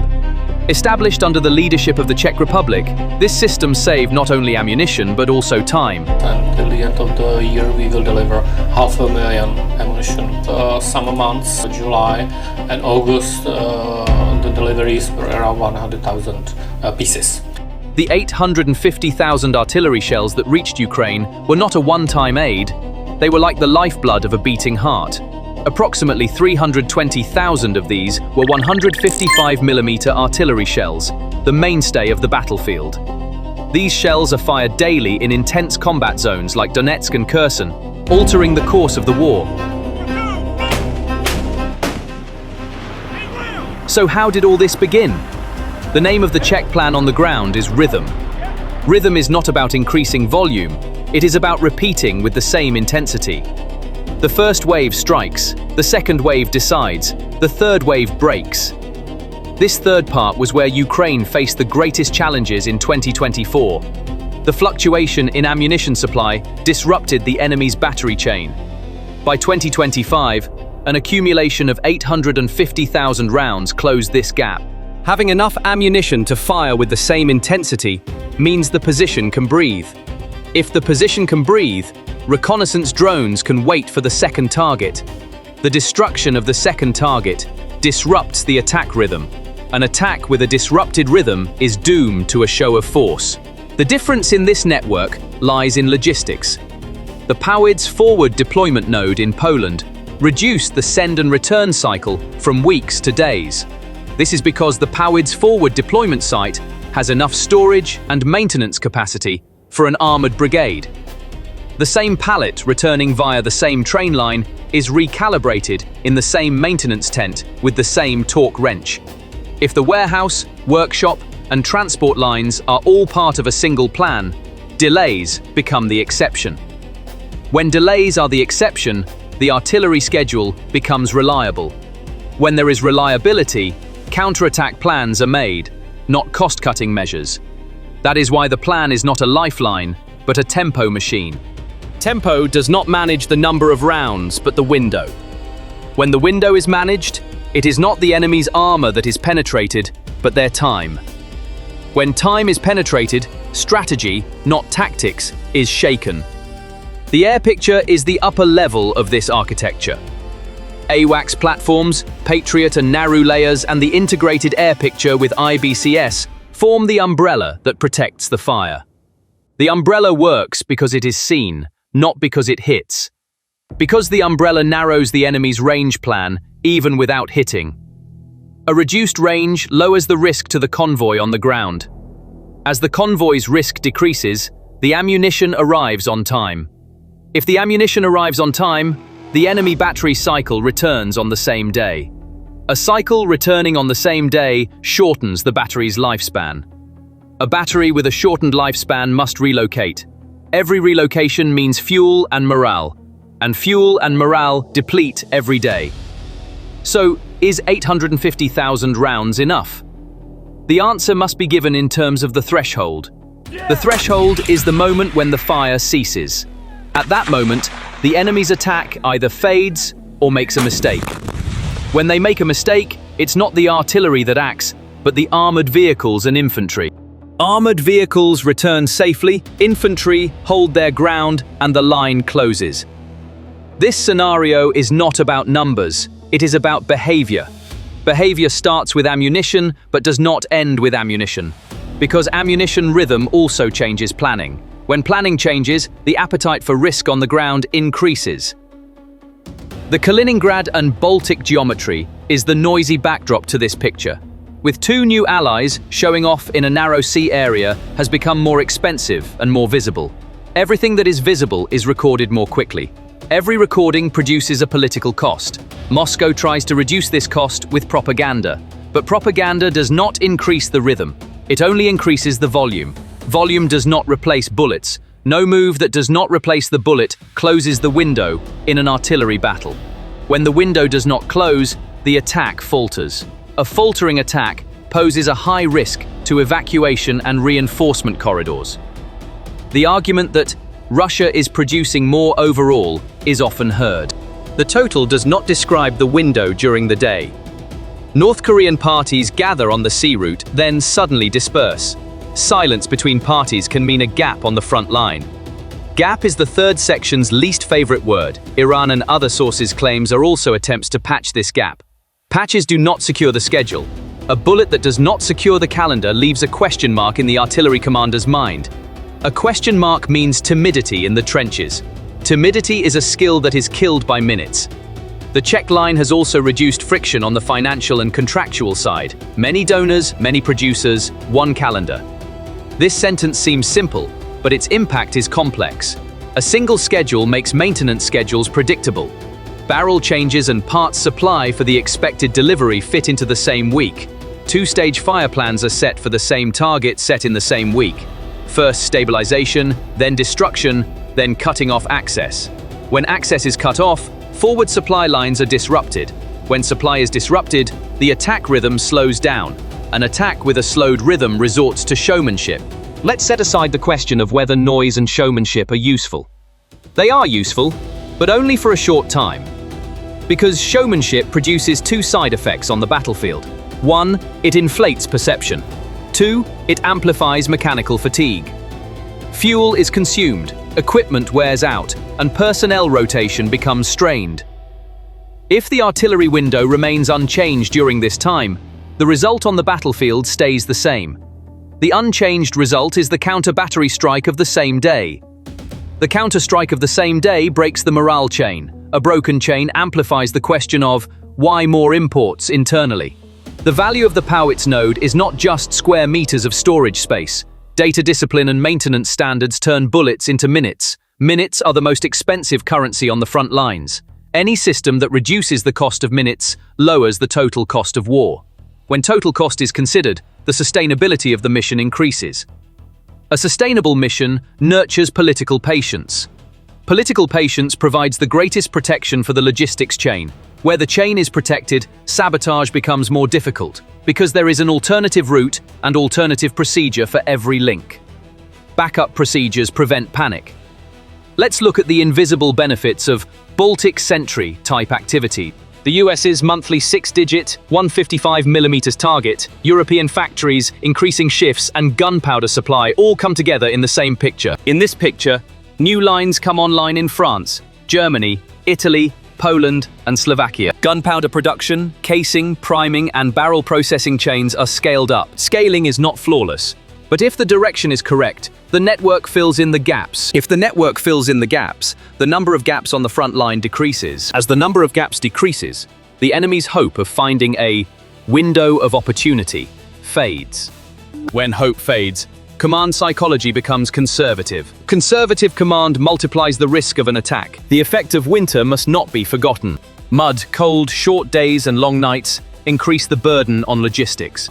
The burden is also on the other side, but the advantage remains with whoever sets the rhythm. In winter, a second salvo fired during the day is more valuable than in summer, because the value of a single window doubles. As pressure on energy infrastructure increases, the chances of convoys being detected decrease. Decreased chances increase the cost of a wrong route. That is why ammunition is not stockpiled for winter, but rather a schedule is stockpiled. Stockpiling a schedule means making the statement, "It won't fall in these weeks," a reality. Making that statement a reality makes the defense resolute. The objection that Russia is boosting production with new facilities describes the medium term.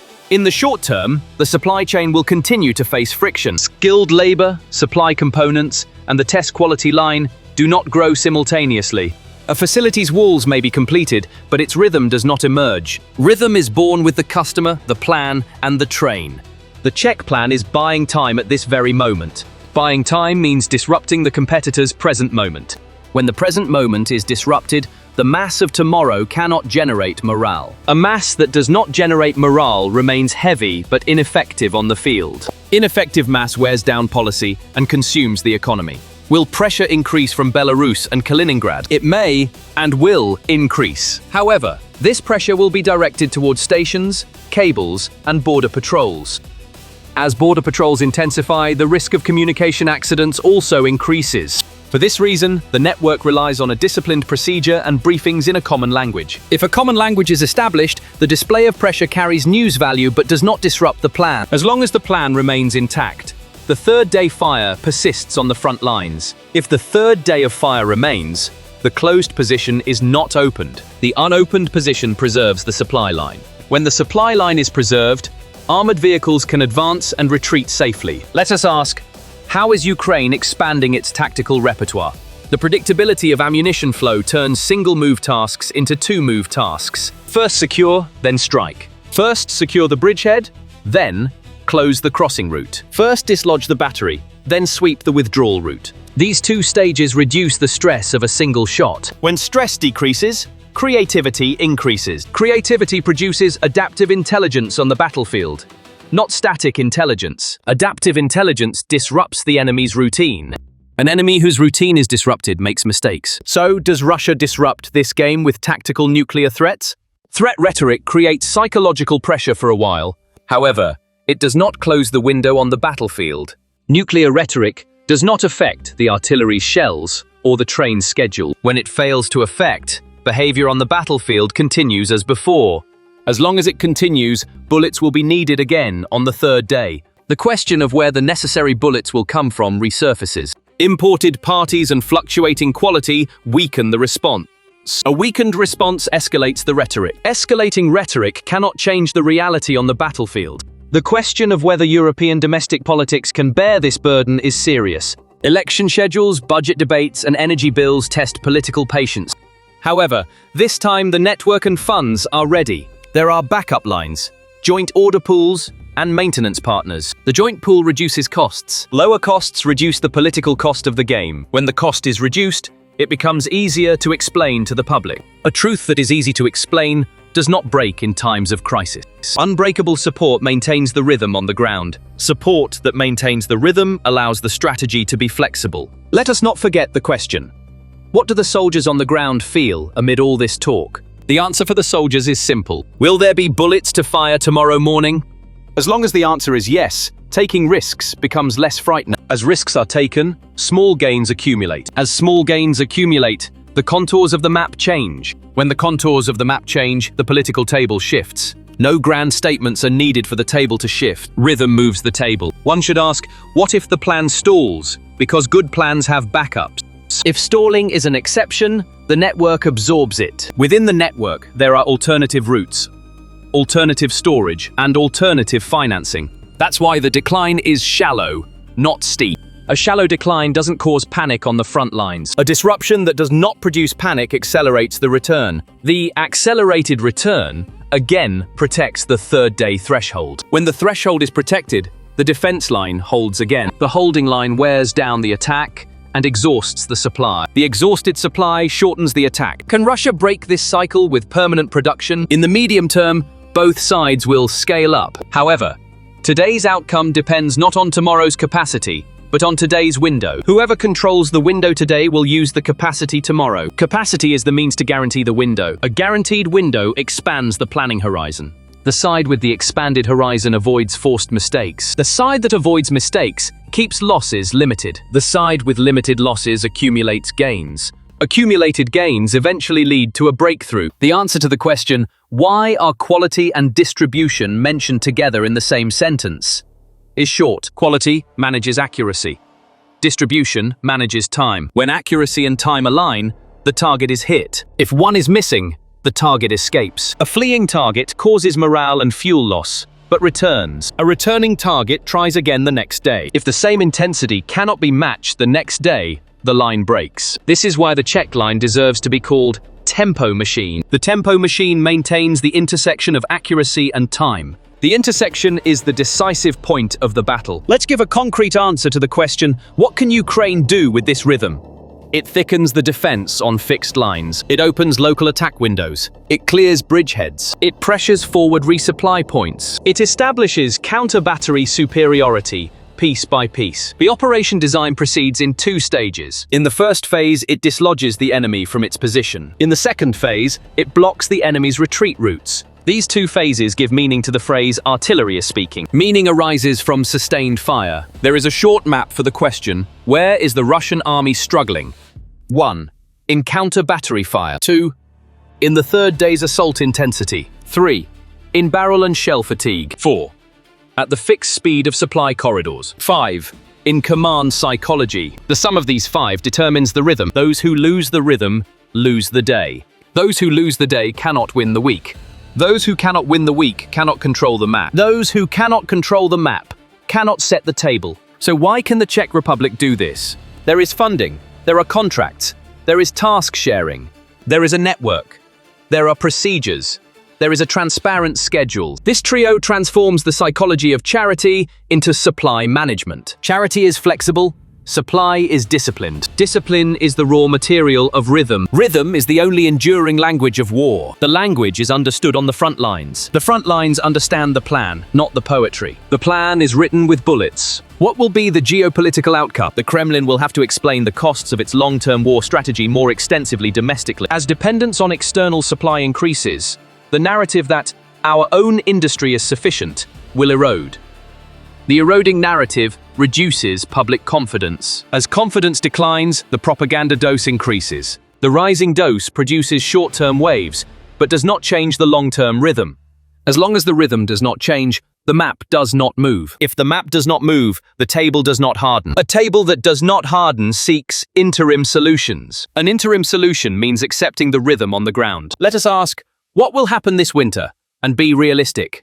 Energy pressure will increase, convoy risks will grow, and the day-night difference will complicate plans. However, if the flow of bullets is uninterrupted, the line will hold as long as it is defended on the third day. If the line holds, tactical breakdowns will not turn into strategic upheavals. War proceeds in such flows, not with grand statements, because it is easy to make grand statements, but difficult to establish a rhythm. Those who do the difficult work already make the easy statements. Easy statements are heard at the table. What makes the table heard is the sum of silent days. Silent days are the raw material of the Czech plan. The answer to the question, will the 1.6 to 1.8 million range be visible, lies in intent and capacity. There is intent, capacity is increasing, and frictions are manageable. Manageable frictions mean that declines remain shallow. Shallow declines mean that the rhythm is maintained. If the rhythm is maintained, even the toughest weeks of winter can be planned. A week that goes according to plan boosts the commander's courage graph. The courage graph brings new ideas to the field. New ideas disrupt the other side's routine. The side whose routine is disrupted makes mistakes. The side that makes mistakes loses time. The answer to the question, who wins time, is whoever delivers the bullet on time. Delivering the bullet on time means running the calendar, not the factory. Those who run the calendar consider the railway, the warehouse, and the maintenance key as part of the same problem. A network that solves the same problem produces the power to strike twice on the same day. A target struck twice is forced to think a third time. A commander who thinks a third time cannot expand the attack. An attack that cannot expand wears down. A worn-down attack burdens the rear with supplies. As the load increases, the supply chain becomes fragile. A fragile supply chain increases the political cost. Don't worry that this narrative is too technical. For the soldier on the field, technical details are the language of survival. When a fuse is delayed, a life is lost. When a wagon arrives early, a position is saved. At this scale, victory comes not from big blows but from the sum of small hits. The Czech plan is precisely about increasing that sum. The growing sum shifts the map inch by inch. A map shifting inch by inch becomes noticeable one morning. When it is noticed, people ask, what happened? The answer is simple. The rhythm. Who will utter the final sentence? If a seamless flow is maintained throughout the winter, the likelihood of a tactical breakthrough increases in the spring.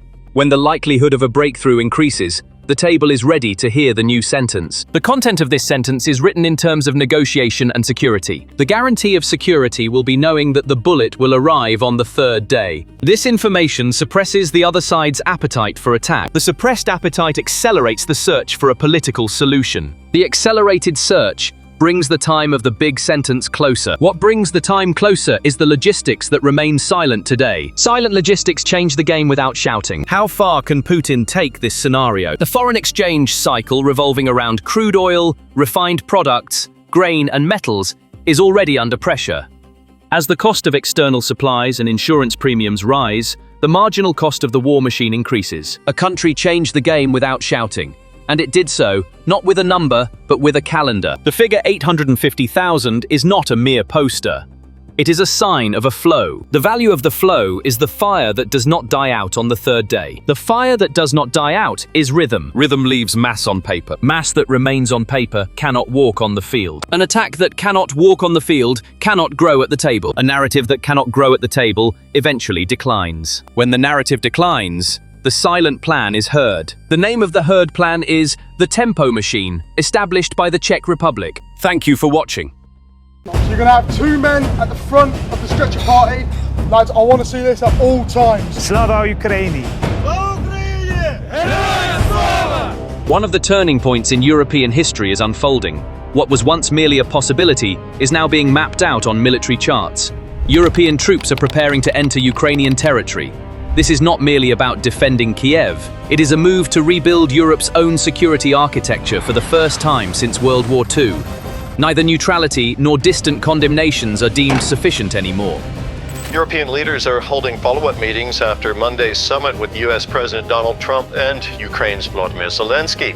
Governments are issuing warning messages, and lights in military headquarters remain on until dawn.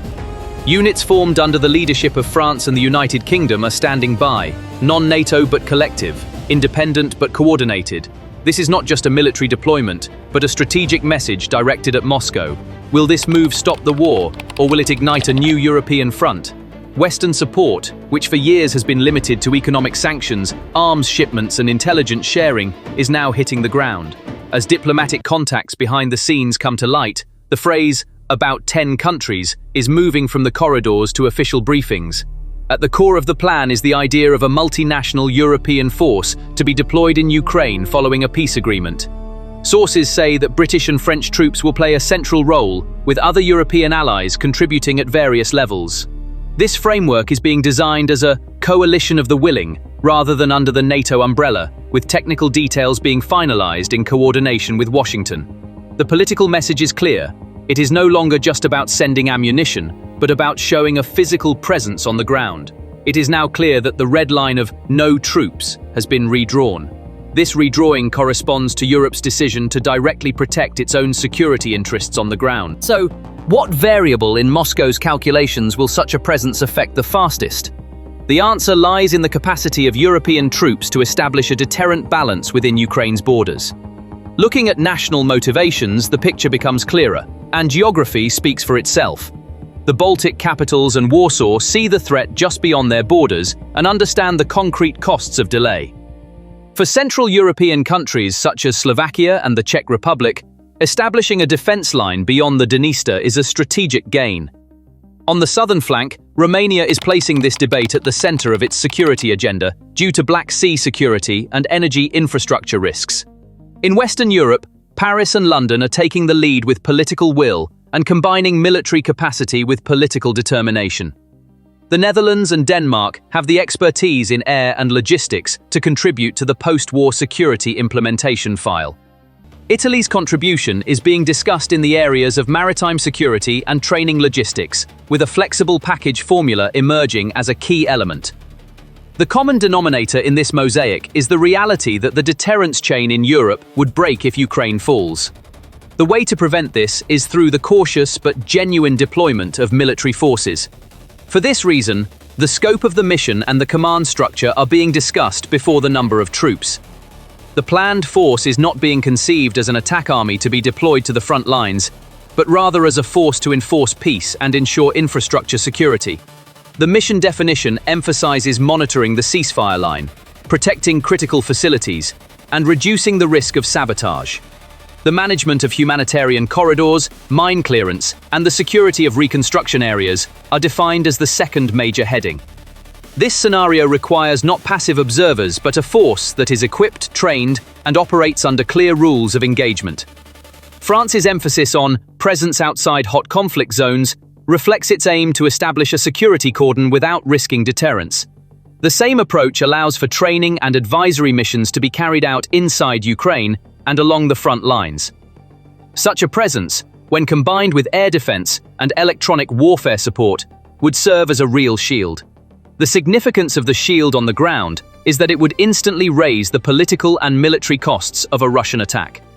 It is precisely this increase in costs that will create a difference in Moscow's perception. Therefore, the question of how to stand is as central to operational plans as the question of where to stand. When it comes to the scale of the operation, historical examples are useful but cannot be replicated. The missions in Bosnia and Kosovo required deployments measured in the tens of thousands, and the geography was more confined. Ukraine, however, presents a completely different scale in terms of land area, population, and critical infrastructure density. Therefore, for real deterrence, a flexible force of at least 20,000 to 30,000 personnel seems reasonable in the first phase. This presence must be made sustainable through a distributed model and rotation plan based on the type of unit. A centralized command structure is essential because a fragmented command chain leads to tactical confusion on the ground. An advanced headquarters in Kiev, combined with a logistics administrative center in Warsaw or Rzeszów, is one of the most rational options. The field headquarters points to a three-tiered architecture, with observation elements close to the ceasefire line and training maintenance bases in the rear. This architecture provides flexibility and ease of task transfer at moments of political decision-making. Each tier must ensure civil-military coordination and coordination with international agencies through procedures. The US parameter is critical for this plan to succeed, but its formal limits are clear. The entry of ground forces into Ukraine is not on the agenda, and Washington is sticking to this line. In contrast, US support in areas such as air defense, intelligence, reconnaissance and air resupply is on the table. This support directly increases the quality and survivability of European forces on the ground. AWACS, tanker and satellite ISR integration make the security umbrella visible in peacekeeping areas. On the political level, the dual formula of American air umbrella, European ground presence simplifies the language of deterrence. In response to Moscow's claim that the West has entered the field, the mission's non-NATO coalition nature preserves the principal distinction.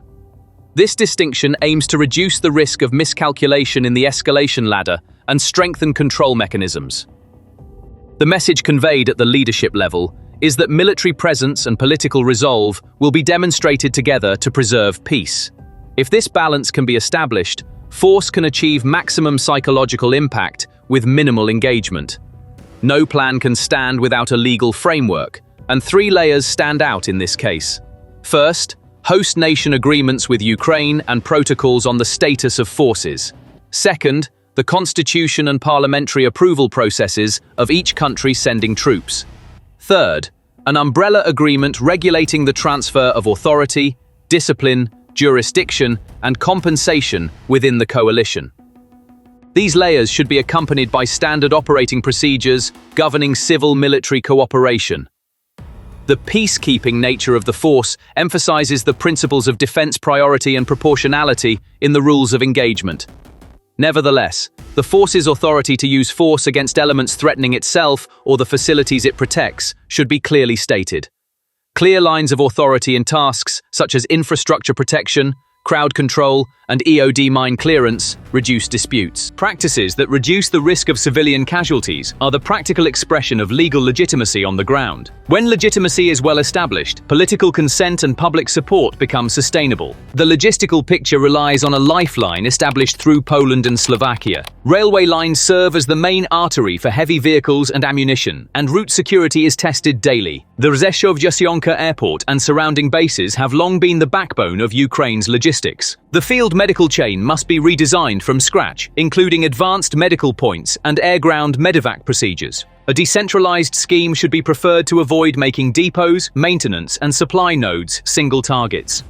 Fuel and spare parts planning must be redundant, taking into account Russia's hybrid sabotage tactics.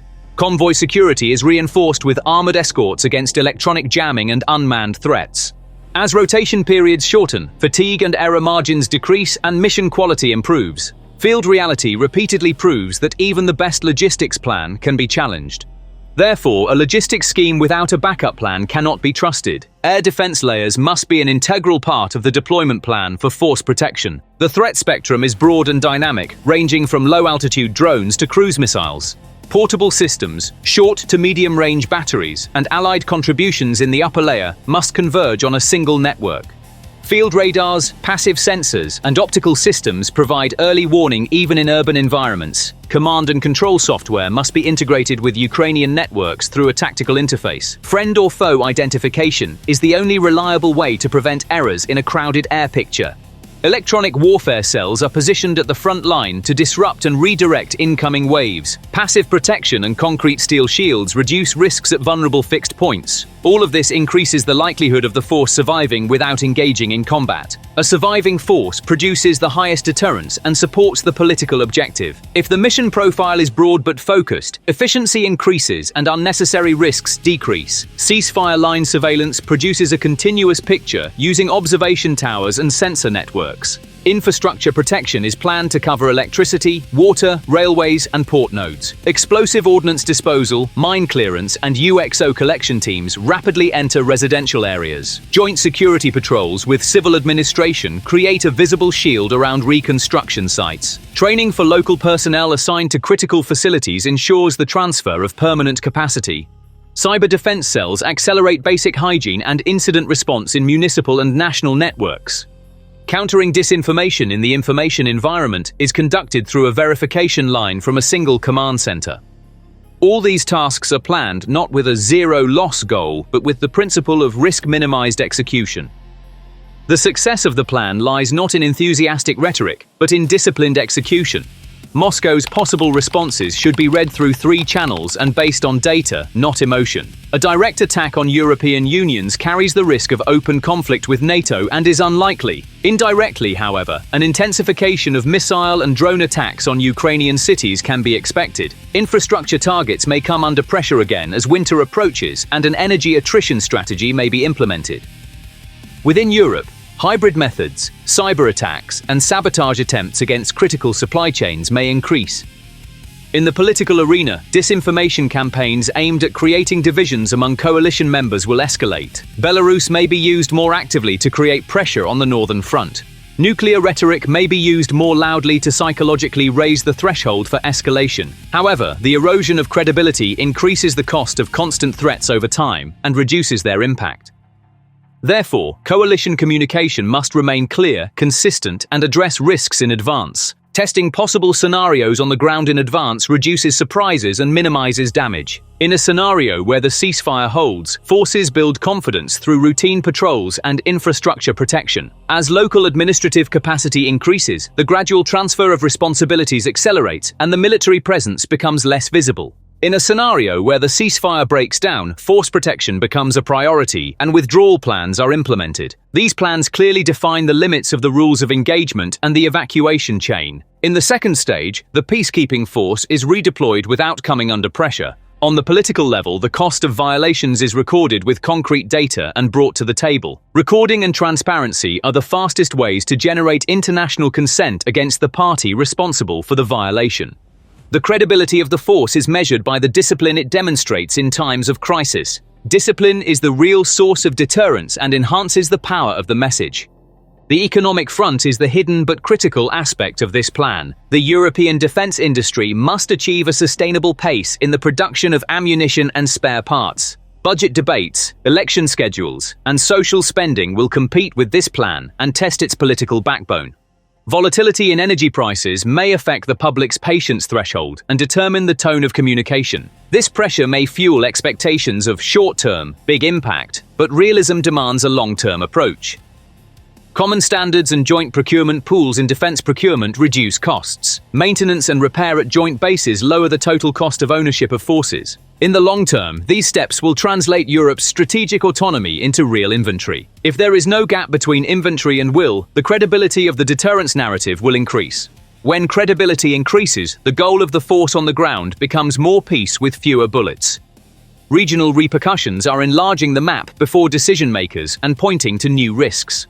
The Moldova and Transnistria file is creating a fragile fault line along the southern flank. Pressure from Belarus is being reassessed in the Suwalki corridor equation for Poland and the Baltics. Air and sea patrols around Kaliningrad require extra coordination to prevent communication accidents. In the Black Sea, the Montreux regime limits maritime movement while prioritizing maneuverability in the air. As a result, air defense is becoming a practical extension of maritime security and offers a cost-effective solution. Energy infrastructure in the southern corridor must be linked to common procedures against sabotage and cyber threats. These procedures will remain on paper without civil-private sector cooperation.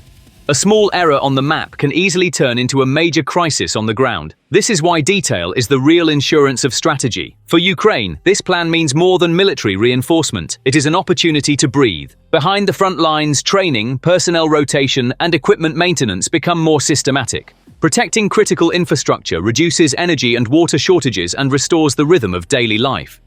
A security belt in reconstruction areas facilitates the return of investment and the private sector. Documenting war crimes adds an element of trust to the international chain of evidence. The return of refugees is directly proportional to the perception of security, and such deployments lower the psychological threshold. In the long term, this picture accelerates Ukraine's national defense transformation.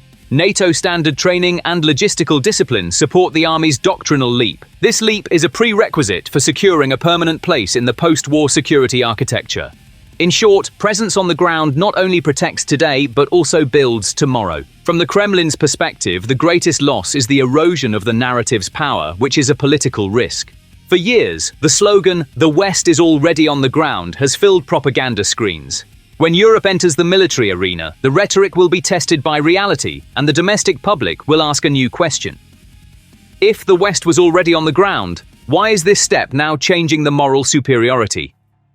This question is an unpleasant chess move for the elite coalition. The weakening of the energy card and the increase in defense imports also accelerate this erosion. The prolongation of the war, the increase in costs, and the uncertainty of the goal challenge internal legitimacy. As the difficulty increases, the tone of the nuclear rhetoric rises, but its credibility declines. When rhetoric does not find a real counterpart, deterrence erodes and backfires. Therefore, the Kremlin's most rational option is to control the escalation and open space for negotiations. The implementation timetable must be realistic and proceed step by step. The first stage is political consensus and the framing of force contributions in a framework agreement. The second stage is the completion of technical talks on status agreements, command structures, and rules of engagement.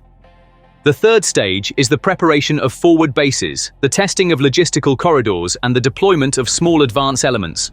The fourth stage is the commencement of observation and infrastructure protection tasks with the declaration of a ceasefire. The fifth stage is the gradual expansion of the mission area and the transfer of capacity to local actors.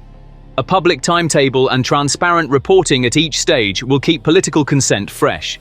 Concrete milestones for parliamentary votes will increase the power of persuasion. Cost sharing, managed through joint funding and procurement programs, reduces objections. Most importantly, if an exit strategy is written from day one, the mission does not become an open-ended commitment. The critical distinction now is that this plan is not a NATO operation, but the collective will of NATO countries. This distinction aims to undermine Moscow's "NATO is fighting us" propaganda. Coalition flexibility takes into account the national constraints and political calendars of participants. Contribution scales may vary, but the mission definition and discipline remain common.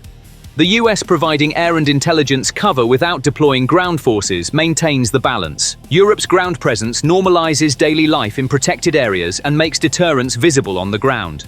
This dual formula produces the highest probability of benefit in the risk-return calculation. Of course, this formula is not perfect and will be tested. At times of testing, discipline and transparency prevent breakdown and keep support intact. Otherwise, a well-intentioned project will overshoot its objectives on the ground. The question is whether Europe can politically carry this step forward and how long this will last. When losses occur, public opinion fluctuates and inter-party debate intensifies. Economic waves, energy bills, and budget deficits add numbers to the file. Despite all these variables, establishing a security architecture outside is a prerequisite for comfort inside. The role of politics is to explain this reality in simple and accurate terms. Accurate statements transparently show where money and risk are being allocated. Transparency reduces divisive debates and strengthens social consent. When consent persists, small crises in the field do not turn into major political ruptures. When they do not, the task is carried out as planned and yields results step by step. When it yields results, the chance for peace to become permanent becomes real. Europe's decision to deploy its own troops for its own security marks a threshold in continental politics. For decades, Europe has consumed security under the US umbrella, but now, for the first time, it is embarking on large-scale risk-sharing. This sharing aims to test Russia's likelihood of attack not in a single capital, but in the resolve of a bloc. For the Kremlin, this new equation means more red columns in the cost-benefit table. For Ukraine, it means breathing space, reconstruction, and lasting deterrence. The support provided by the US from the air is amplifying the order established by Europe on the ground. This framework is the most rational way to achieve maximum impact with minimal engagement on the ground. Of course, there are risks, and these are not denied, but when risks are manageable, opportunities grow. The opportunity is not just to stop this war, but to build a new security architecture on the ground. Europe will not remain a spectator. This time, it will stand at the center of the field to protect its own future and bear the cost. What are your thoughts on this issue? Your opinions are very important to us. Please share your thoughts in the comments section. Thank you for watching. Putin's claim of a steady flow becomes a more expensive and fragile target with each new strike. The strategic outcome is that the defending side remains under constant stress. The technical feasibility of repairing the damaged railway line does not mean a quick turnaround, and this is the source of delays on the ground. Removing the burned-out wagon carcasses requires heavy cranes and track-mounted rescue trains. When these platforms move, a mobile security envelope must be established for air defense and electronic warfare. Additional tests are conducted in bridge and switch areas to detect heat-related damage. The track geometry remains unstable and speed limits are reinstated until ballast laying and compaction are completed. As the speed limit remains in place, capacity decreases and shift schedules are disrupted. If operational safety cannot be ensured, repair teams cannot remain on site and operations are interrupted.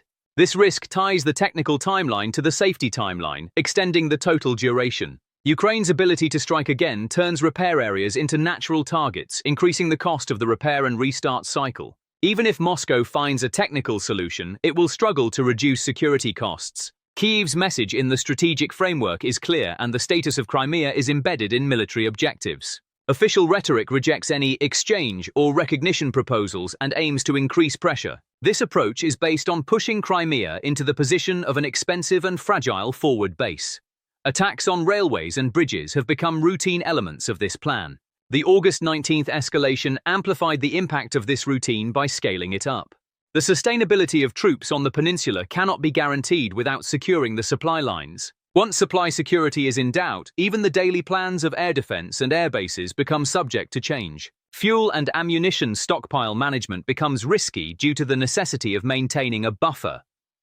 As the buffer grows, the economic impact of a single strike multiplies and the cost of defense increases. Kyiv aims to raise this cost curve. While Russia's compensatory steps may produce short-term options, they do not yield a lasting solution. Although increasing railway lines and Belarus-Rostov-Crimea connections are discussed, ensuring continuous security in the occupied depths is challenging. As road tanker density increases, the value of UAV reconnaissance and FPV raids rises. Creating mobile air defense pockets is costly, and each pocket weakens another line. Night movement and decoys achieve limited success against thermal and SAR tracking. Increasing stockpiles in Crimea means accepting greater losses in a single strike. While these choices distribute risk, they do not reduce the overall risk. The real threshold is whether Ukraine can reduce its attack frequency. If the frequency does not decrease, railway transportation will revert to mixed-mode transport, and the planned rhythm will be lost. This will cause fluctuations in fire intensity and the pace of armored movements. Ukraine planned and successfully executed an attack in Zaporizhia to address all these issues.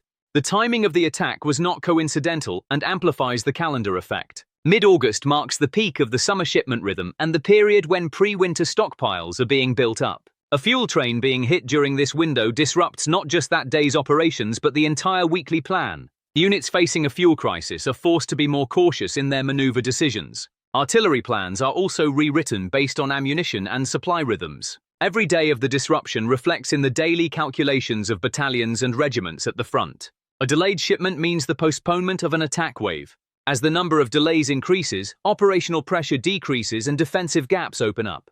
These gaps are not always immediately visible, but they reduce the overall effectiveness of plans. Ukraine is trying to make this disruption of rhythm permanent. On the other hand, the question of whether the single-line rhetoric is rhetorical or real requires a technical answer, and the answer is operational necessity. There are always alternative lines on the map of the railway network.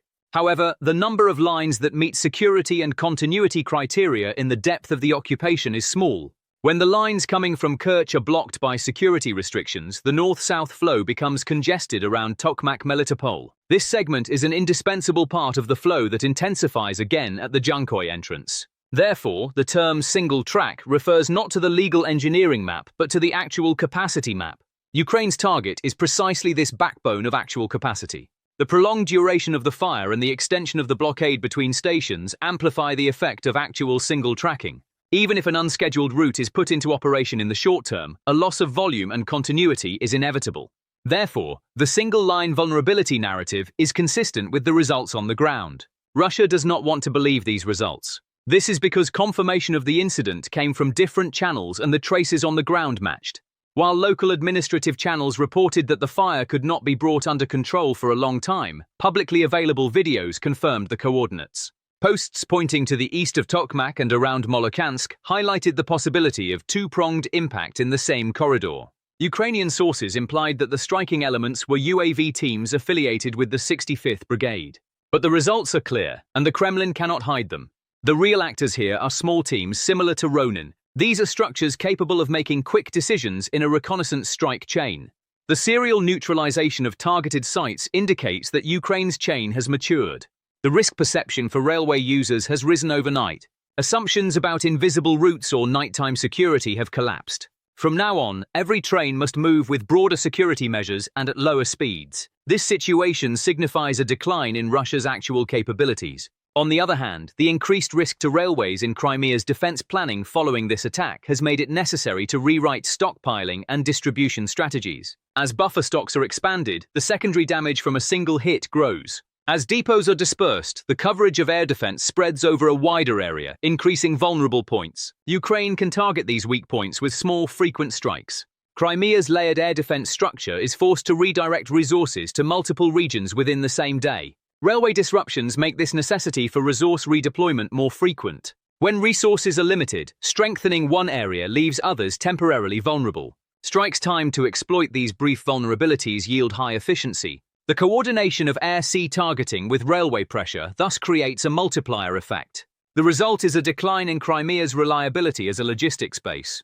The message is also clear on the political front and consistent with the military picture.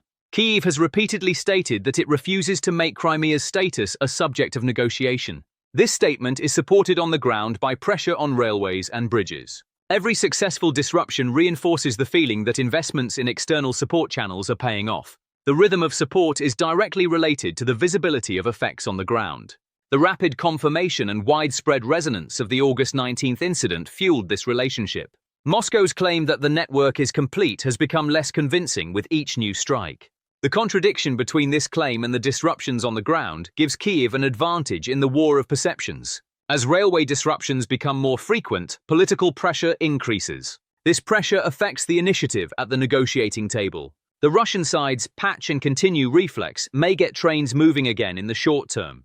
However, the increased security costs will make transportation inefficient and reduce total capacity. Each repair site requires additional air defense, electronic warfare, and camouflage. These packages must be sourced elsewhere, creating a chain of vulnerabilities.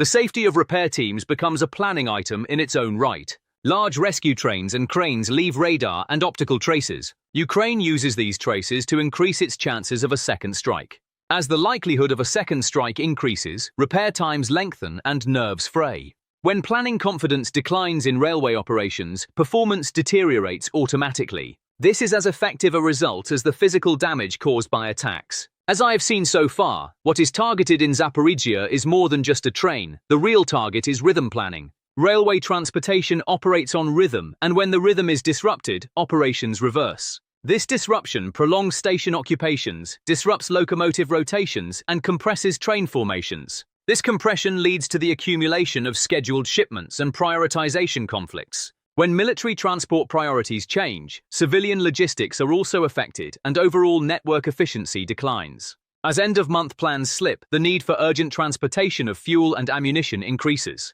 Urgent transportation further increases security and costs. This spiral eventually produces self-perpetuating inefficiency. The single-track segment thus becomes a high-leverage strategic target. Kyiv's railway doctrine systematically exploits this leverage. The message conveyed regarding the military presence in Crimea is also clear and unambiguous. Remaining on the peninsula becomes increasingly costly without line security and timely resupply guarantees. Railway disruptions, when coordinated with strikes on airports and ports, amplify the impact. If timely resupply is disrupted, the pace of attack slows down and the defensive reaction becomes slower. This means a loss of operational comfort on the front line. The loss of operational comfort returns as increased casualties and missed opportunities. The Russian side is trying to address this situation with more air defense and thicker stockpiles. However, resources are limited, and the area of intervention is vast. Strengthening one area weakens another. Ukraine's planning seeks to exploit this imbalance.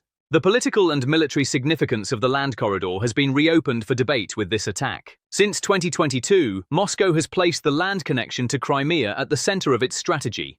The announcement of new routes and the first freight train demonstrations aim to create the perception of a completed network. However, a completed network cannot hide its fragility if it includes single-track bottlenecks. A segment that can be closed with a single blow renders the entire narrative meaningless. The reality on the ground is more decisive than the lines on the map.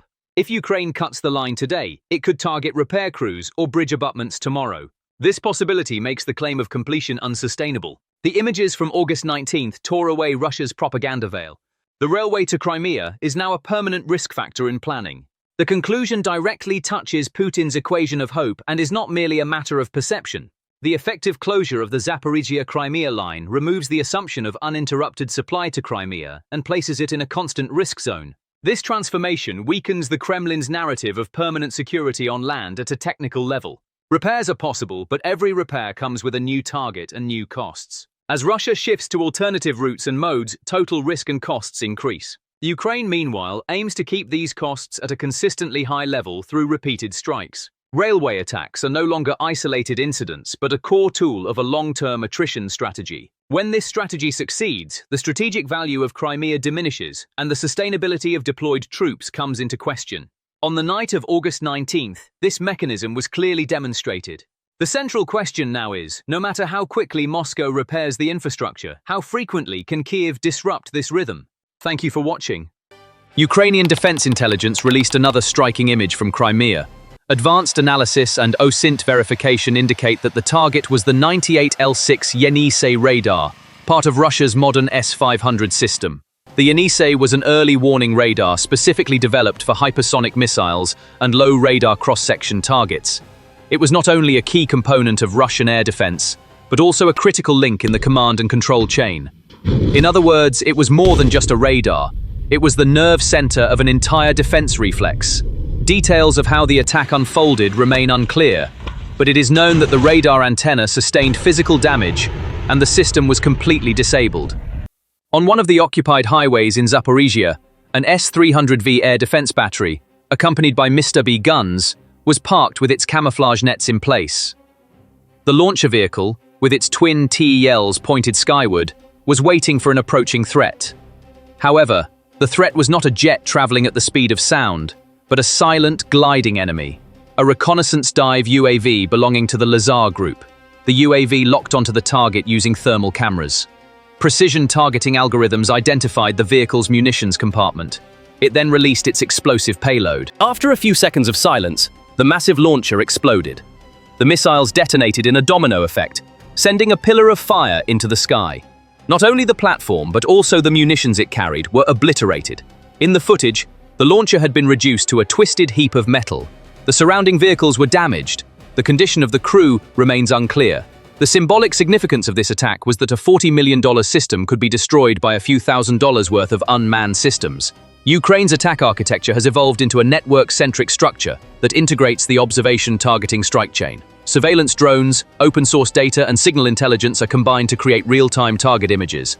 This image is matched with a patience template that allows operators to wait for the right moment. The fact that the strike element is mostly low-cost and expendable does not make retries costly. Post-strike damage assessment is used as a parameter for selecting the next target. This entire cycle can be carried out in multiple theaters on the same day. As a result, defense is under pressure to decide where to prioritize. The relocation of radars and short-range systems facing the theater creates new opportunities for the attacker. Remaining strategically low-cost enables bold targeting at the tactical level. Thus, the cost-effectiveness multiplier continuously shifts in favor of the attacking side. The layered structure of Russian air defense in Crimea is based on a dense scheme on paper, but gaps are growing in practice. The S-300-400 range layer has a geometry that is more prone to missing small targets that can quickly descend to low altitudes. Panzer and Tor-class short-range elements rapidly deplete ammunition in multi-target environments. Losses in the radar network are forcing inter-battery coordination to be carried out more frequently through manual decisions. This situation can lead to delays in operator system matching and unnecessary engagement attempts. Electronic warfare measures reduce the effectiveness of UAVs in some frequency bands, but they remain limited against systems that use frequency hopping and autonomous navigation. Additional resources must be allocated to protect backup cable lines and generators. This allocation of resources is pulling elements that could be used on the front lines back. The infrastructure intertwined with civilian networks around Crimea is making targeting and protection more complex. In practice, the defense is forced to remain on high alert every night. The social and psychological turmoil lasted much longer than the explosions themselves. Civilians living in Crimea were forced to wake up to 2 different alarm sounds within 30 minutes. The first was the classic warning that the air defense systems had been activated. The second was the fire sirens announcing the spread of flames. This dual threat that came with the night left residents defenseless against both the danger from the sky and the panic spreading on the ground. After all, since 2018, the Kremlin had been constructing a narrative of a security umbrella for those living in Crimea. However, the explosions pierced this umbrella both physically and symbolically. Now people are afraid not only of the bombardments, but of the system itself. State television rolled out the classic scenario that same morning. The defense systems worked successfully. No targets were hit. However, this statement contradicted the columns of smoke rising into the sky from different cities in Crimea. Visual evidence invalidated official statements, and the perception that the Kremlin is hiding the truth began to gain strength among the Crimean people. Even more striking is the demographic makeup of this population. A significant portion of the 2.3 million people living on the peninsula today are civilians who were relocated from within Russia after 2014. For years, the Kremlin has been telling this group that they are safe here. However, alarm bells, smoke, and closed roads have shattered this sense of security. The most serious scenario being discussed behind the scenes is a new wave of migration. Some of the people who came to Crimea have already started saying, "If our homes are not safe, let's go back to a place far from the war." According to reports in the press, many officers' families have secretly or gradually returned to mainland Russia. According to a report by German broadcaster Deutsche Welle, citing diplomatic sources, Moscow has launched a priority quota system for the families of security personnel stationed in Crimea. Initially, around 10,000 people were targeted for relocation to Krasnodar and Stavropol.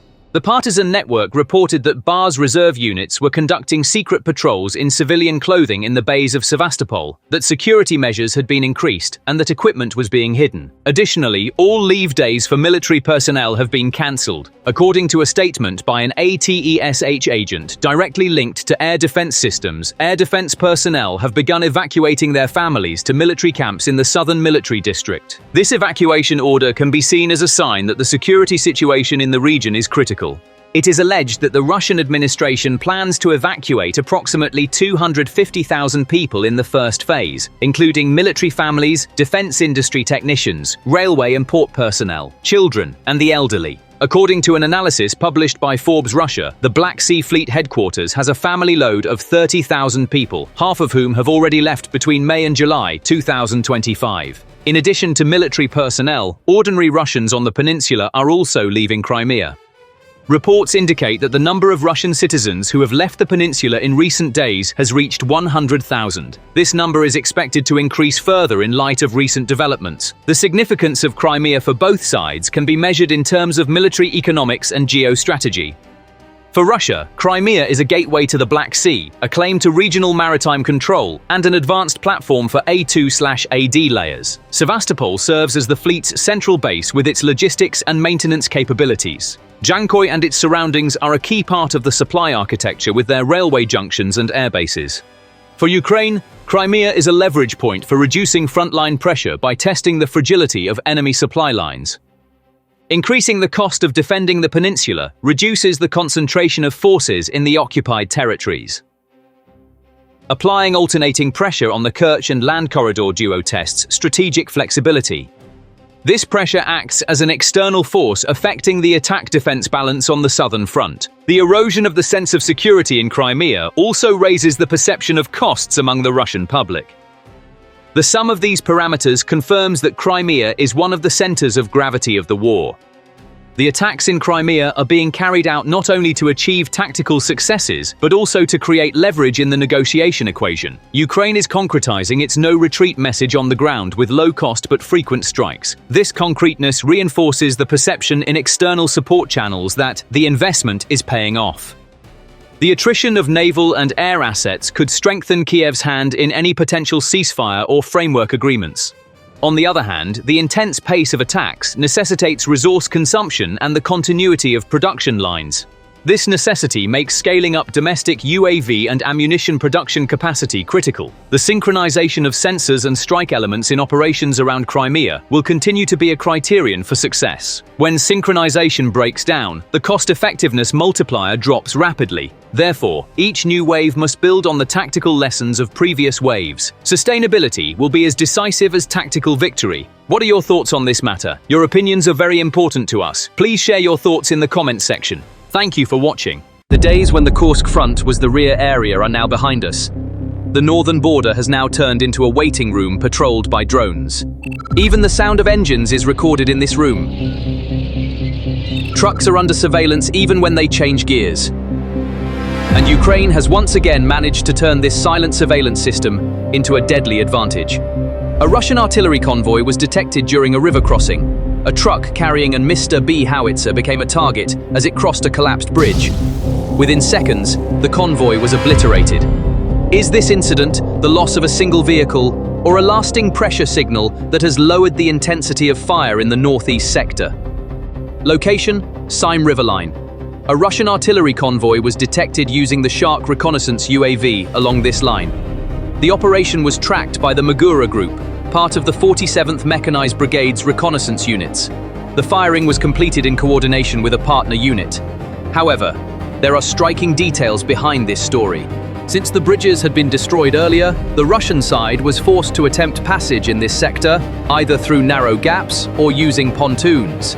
Russian command took the risk of using the bridge debris as a makeshift crossing to move an artillery piece to the front line, and did so during daytime conditions. This decision once again demonstrated how a rushed crossing in a threatening environment can turn into a target board. This is because Ukraine's drone-based reconnaissance and strike chain is now capable of immediately identifying such narrow points. The fact that the truck, trailer and howitzer were silenced with a single shot points to both convoy discipline and weaknesses in electronic cover. This is because a wet crossing is always the most vulnerable moment for an army.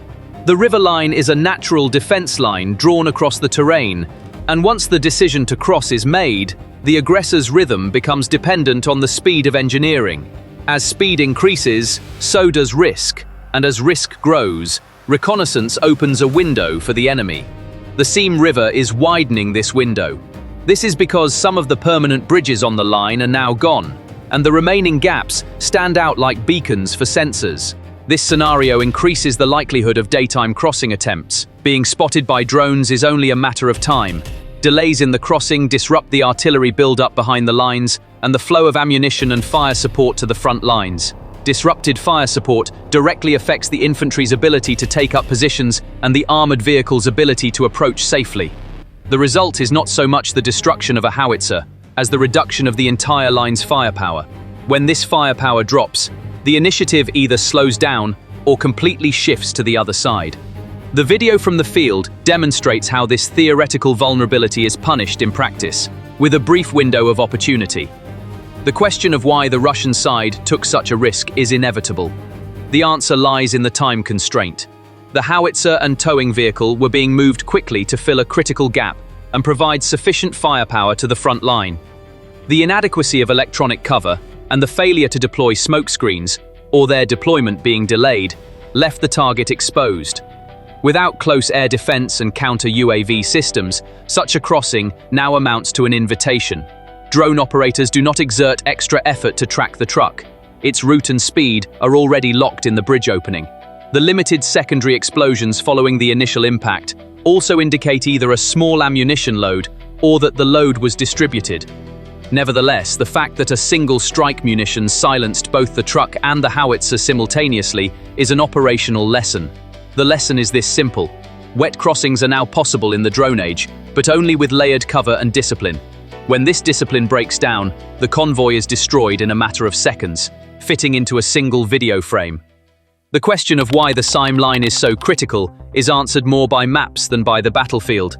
The river in the Kursk direction shapes the axes of movement in the northeast sector between Russia and Ukraine. When bridges are out of commission, heavy platforms are either forced to take long detours or loaded onto pontoons. In the drone age, pontoons are moving targets that can be tracked by reconnaissance and leave electronic signatures. That is why some units are trying to use damaged bridge structures as a kind of temporary ramp. The truck-bus combination seen in the images is a clear example of this experiment. The use of the Shark reconnaissance UAV by the Ukrainian side illustrates how much the kill chain has been shortened. Reconnaissance platforms like the Shark locate the target, mark it, and transmit coordinates without delay. The strike team then works together to deliver a single-shot solution using either surveillance munitions or an FPV-class vehicle. This coordination requires a network of units that speak the same language, from call signs to briefing terminology. Once the network is established, the local commander can make the fire-on-time decision with greater confidence. Timely fire captures the target before it can change position. A target that cannot change position becomes ineffective, even if it has the best armor. The fact that the howitzer is towed means its mobility is already limited. The tow truck was the weakest link, and when it was hit, the entire system went offline. The real cost is the loss of firepower that this howitzer would have provided in its planned firing missions. When firepower decreases, the enemy's maneuvering windows open. When maneuvering windows open, minefields and infantry advances can deepen undetected. Deepening advances put more pressure on other river crossings. As pressure increases, the Russian side is forced to build more bridges, deploy more pontoons, and manage more traffic. The awareness reading of the video is as important as its technical reading. Ukrainian social media channels and local press know how to quickly spread such images to gain psychological superiority. The goal is not just to describe an event, but to show the other side the cost of crossing. A commander who sees the cost does not want to take the same risk on the same line the next night. This psychological threshold can sometimes result in not a single heavy vehicle crossing a bridge for an entire month. A month is a very long time for a sector, and during this time the opposing side can reorganize its lines and create new pressure points. Thus, the cost of a video to a bridgehead is greater than the cost of a howitzer. This is precisely why the results of a rare armored assault attempted around Kupiansk during the same period were striking.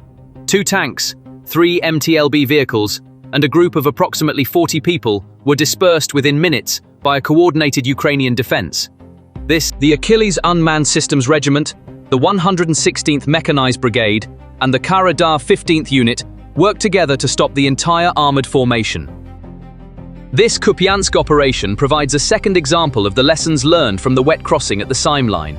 The armored density could not establish meaningful depth against the disciplined coordination of the drone artillery infantry trio. Achilles operators used FPV to directly disable a tank and 2 MTLB vehicles, with the remaining elements pushed back under artillery and infantry pressure. This type of mechanized trial, seen in the sector after months, demonstrated how the new normal on the ground operates. The new normal suggests that armor is no longer measured by numbers, but by its vulnerability to being hit within a network. This vulnerability is as much a concern for a convoy making a daytime mistake during a transition as it is for an assault column taking risks in open terrain. A single shot in Sime produced the same result as a layered fire cycle in Kupiansk. The outcome went beyond vehicle losses, leading to a decline in local fire intensity and the erosion of intent. This scenario confirms that we have entered an era where every moment the Russian command takes risks based on old habits is swiftly punished. And the punishment is no longer delivered by expensive platforms, but by low-cost FPV architectures. What can the Russian side do to prevent such losses from recurring? This also needs to be discussed. The first step is to layer electronic warfare intensity in transition zones. The goal is to delay the optical contact of reconnaissance drones and disrupt data transmission. The second step is to challenge image processing algorithms with smoke and screening. The third step is to synchronize close air defense with the transit speed and create a mobile umbrella. The fourth step is to conduct the transit at night or under favorable weather conditions and limit the duration to minutes. The fifth step is to make it difficult to achieve single-target, single-shot takedowns using the divide and synchronize method. The sixth step is to increase the number of backup routes and avoid reusing the same point repeatedly. If these steps are taken, the risk decreases, but does not disappear entirely. In the drone age, even the best defense only buys time. It never eliminates visibility. So how can Ukraine turn this success into a sustainable pressure tool? The answer is clear. 1. Sensor density must be maintained continuously along the same river line. 2. Waiting times in the reconnaissance strike chain must be shortened, and autonomous decision support must be increased. 3. The strike munitions pool must be diversified, and dependence on a single solution must be reduced. 4. The goal should be 4 silent failed crossings in a week, rather than 1 video per day. 5. The logistical outcome of each failed crossing attempt must be calculated on the map and reflected in personnel rotation. 6. Coastal approach routes other than bridges and pontoons must be systematically converted into mine and drone traps. 7. Each crossing attempt should be archived as a data package and fed into subsequent mission plans. 8. Risks of information leaks should be reduced at the local level through coordination with civilian sources. 9. Ammunition and antenna configurations should be quickly adapted according to the EW systems of the opposing side. On one side of the seam line, there is a table for hurrying to cross, and on the other side, there is a table for not hurrying to ambush. An ambush does not accept haste. For the waiting side, time is as valuable as the ammunition to fire. Over the past 2 years, Ukraine has adapted this discipline of waiting to the tempo of the drone age.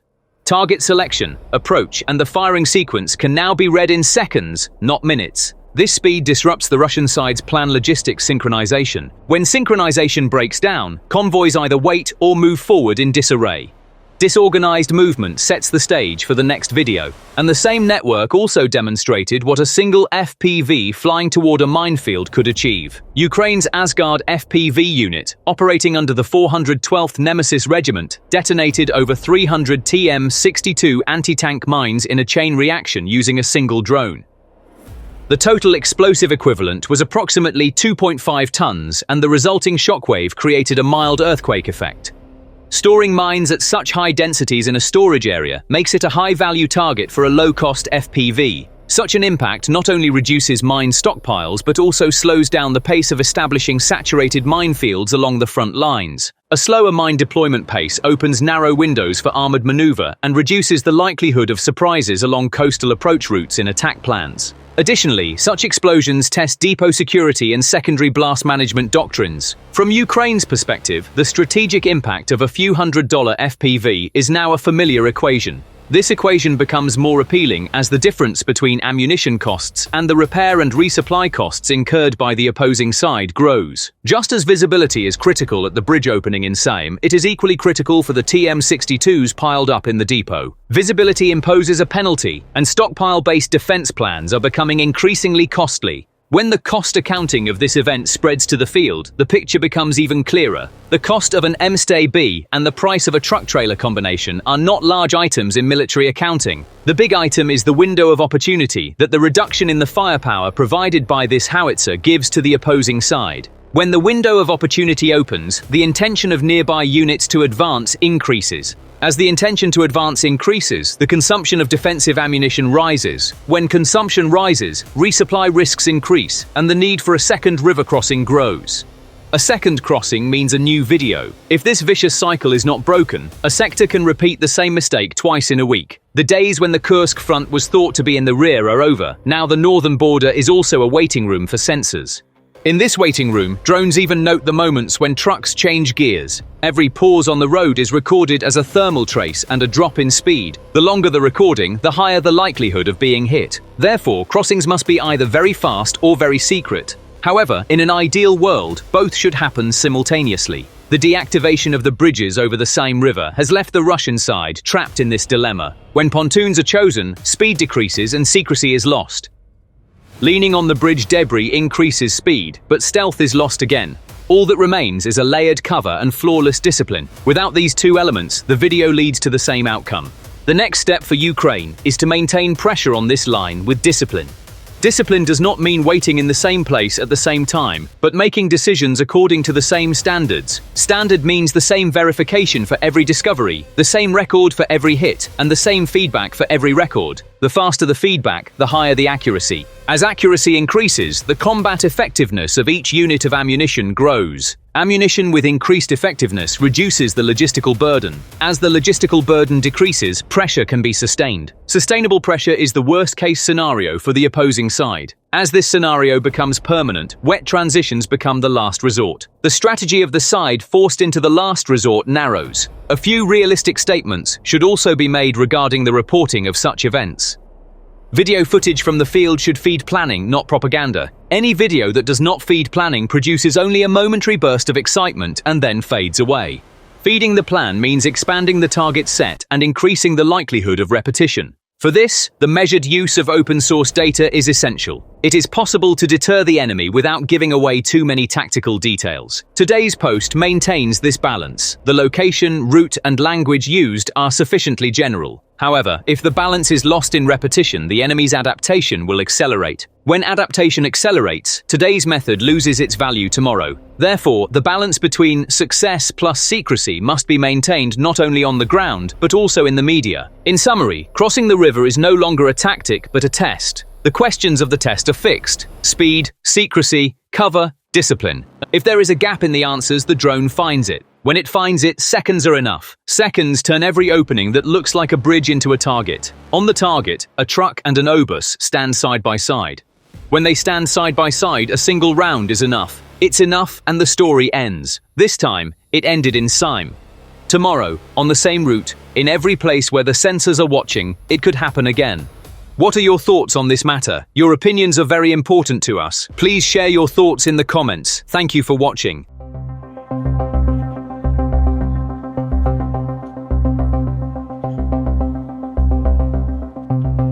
Russia's gunpowder factories are exploding in Putin's face.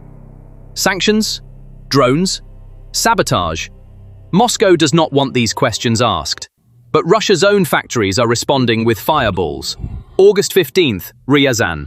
Not far from the city center, a fire and a series of explosions lit up the sky in orange. Within seconds, production blocks collapsed, a dozen people were killed, and more than 130 workers and officials were taken to hospitals.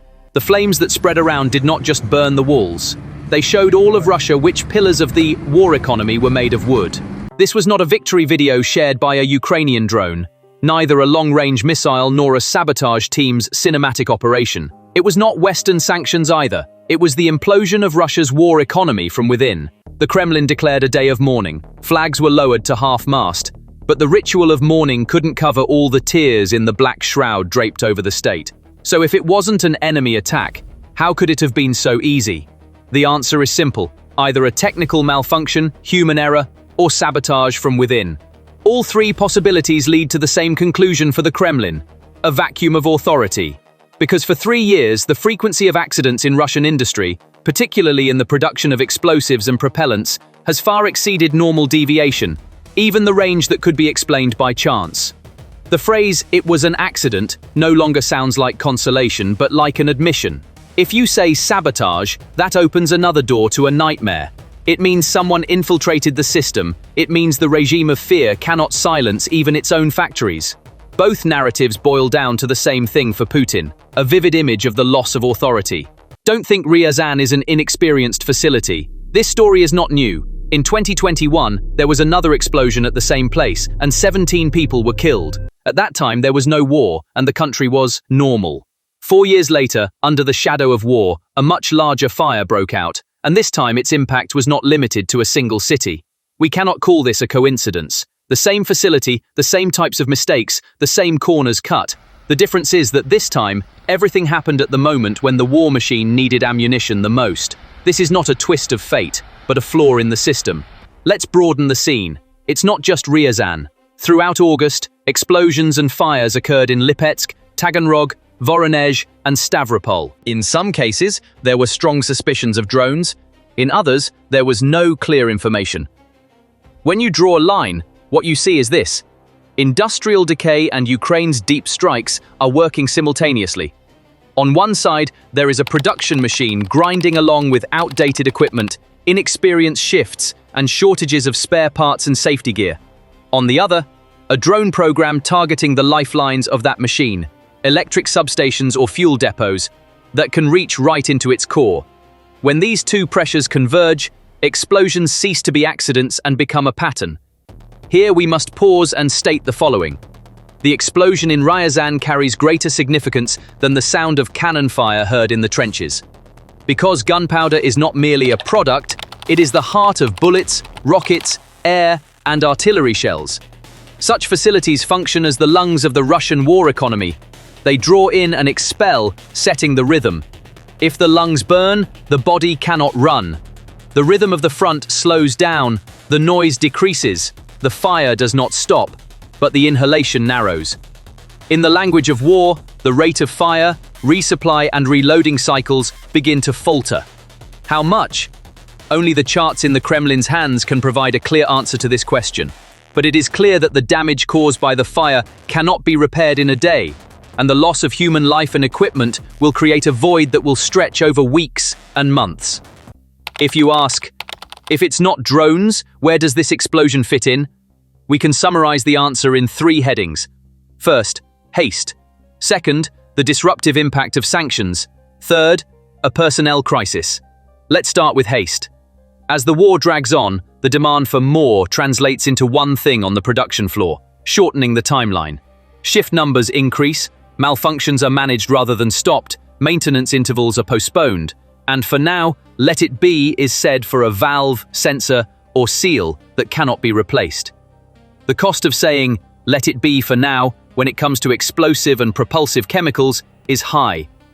Most of the time, it doesn't blow up on the first day but on the third month. That third month was August in Ryazan. Sanctions are no fairy tale.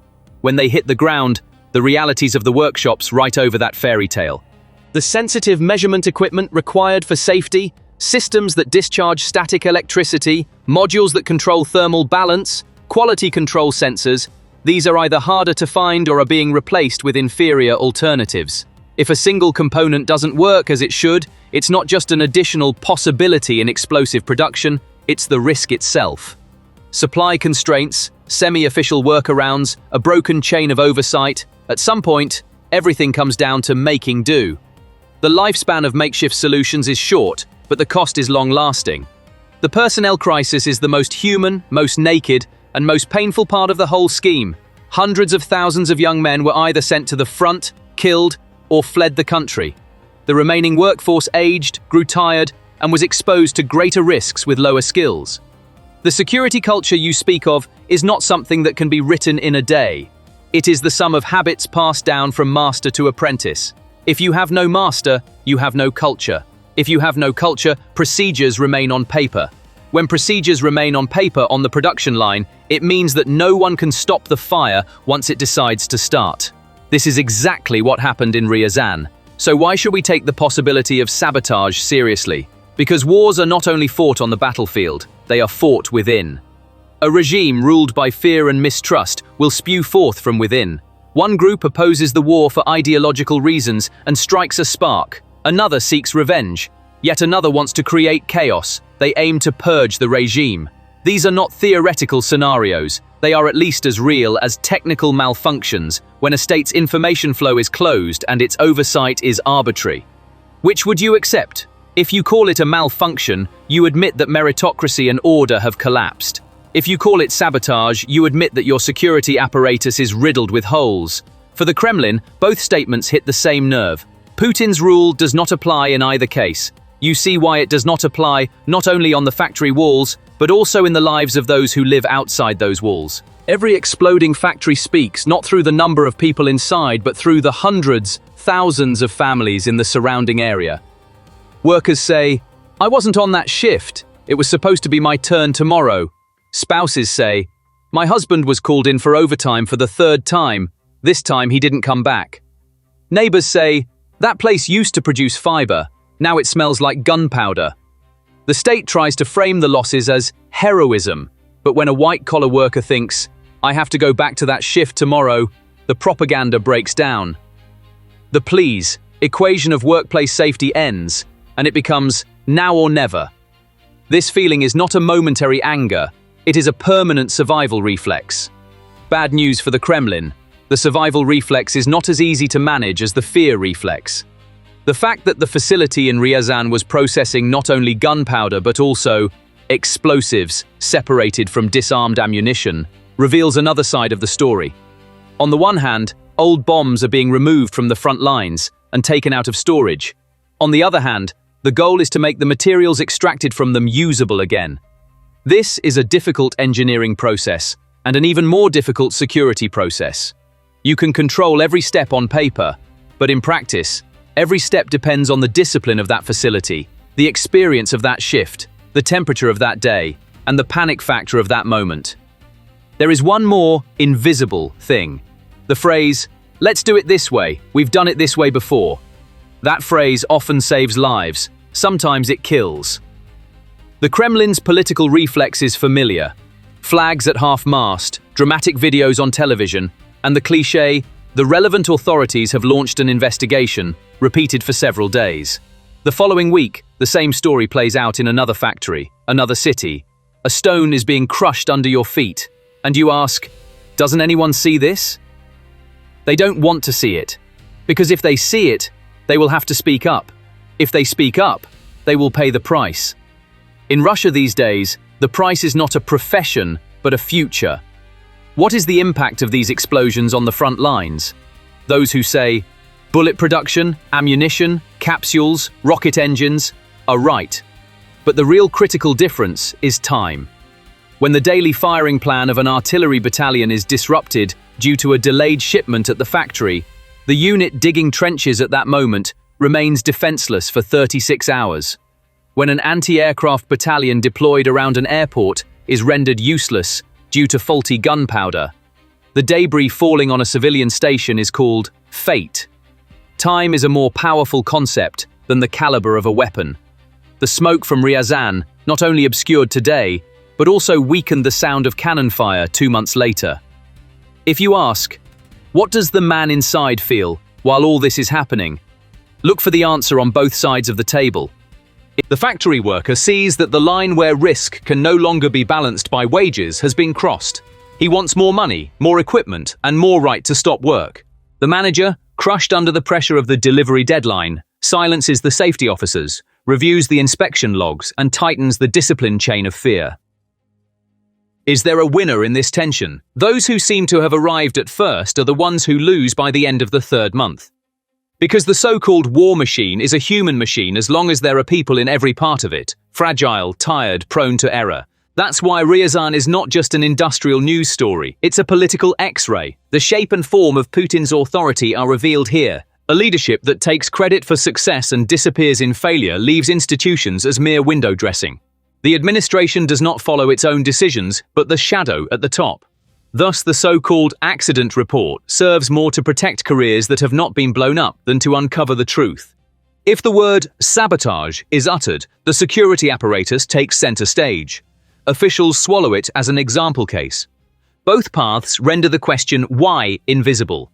That is why the statements in this video are not propaganda from the opposing side. They are the collective wisdom seeping into the images we are watching. An order is only as strong as its ability to carry the truth. So what does this mean for Ukraine? The answer lies in the modest but effective lines of the front lines. The fluctuations in artillery fire rates and accuracy seen in recent months cannot be explained solely by counter-battery pressure. Imbalances in the quality of gunpowder and charges, fires in warehouses, disruptions in the supply chain, all of these factors accumulate and manifest in what you call the fire plan. At the same time, strikes targeting Ukraine's energy infrastructure, railway stations and refineries are also aimed at disrupting Russian internal logistics, particularly the supply of fuel and explosives. As this disruption intensifies, the cost must be borne on the ground, thereby multiplying the likelihood of risk and accidents. When you consider Ryazan, Lipetsk and Taganrog together, the big picture becomes clearer. In the second year of the war, Russia sought to achieve rapid scaling by integrating the military industry with the civilian industry. The result, security layers were removed from civilian facilities, education was reduced to mere signing off, and standards were replaced with "it's done." The phrase "manage it" worked for a while. Now it's back as a chain of unmanageable failures, fires and explosions. This internal explosion, as it collides with external blows from Ukraine, is not only hitting the arsenal, but also the regime's legitimacy. Is all this just a series of unfortunate events? Might be a sentence Putin would like to hear. But luck speaks the language of statistics. The same facility catching fire twice in a decade pushes the limits of statistics. As long as reports detailing the technical malfunction are not made public, there will be no society left to say, "Explain with patience." Russia's own people, its own industry, its own workers are demanding answers for these explosions. In a town, in an apartment block, at a cafe table, the question, "Why didn't my son make it out alive?" is etched into the wood. Now let's step into the Kremlin's consultation room for a moment. On the table are two files, accidents and sabotage. Both have notes written in red pen. Confidential. Increase social media monitoring. Classify the investigation as confidential. And a small sentence, a state of mourning has been declared. This style of management does not change the outcome.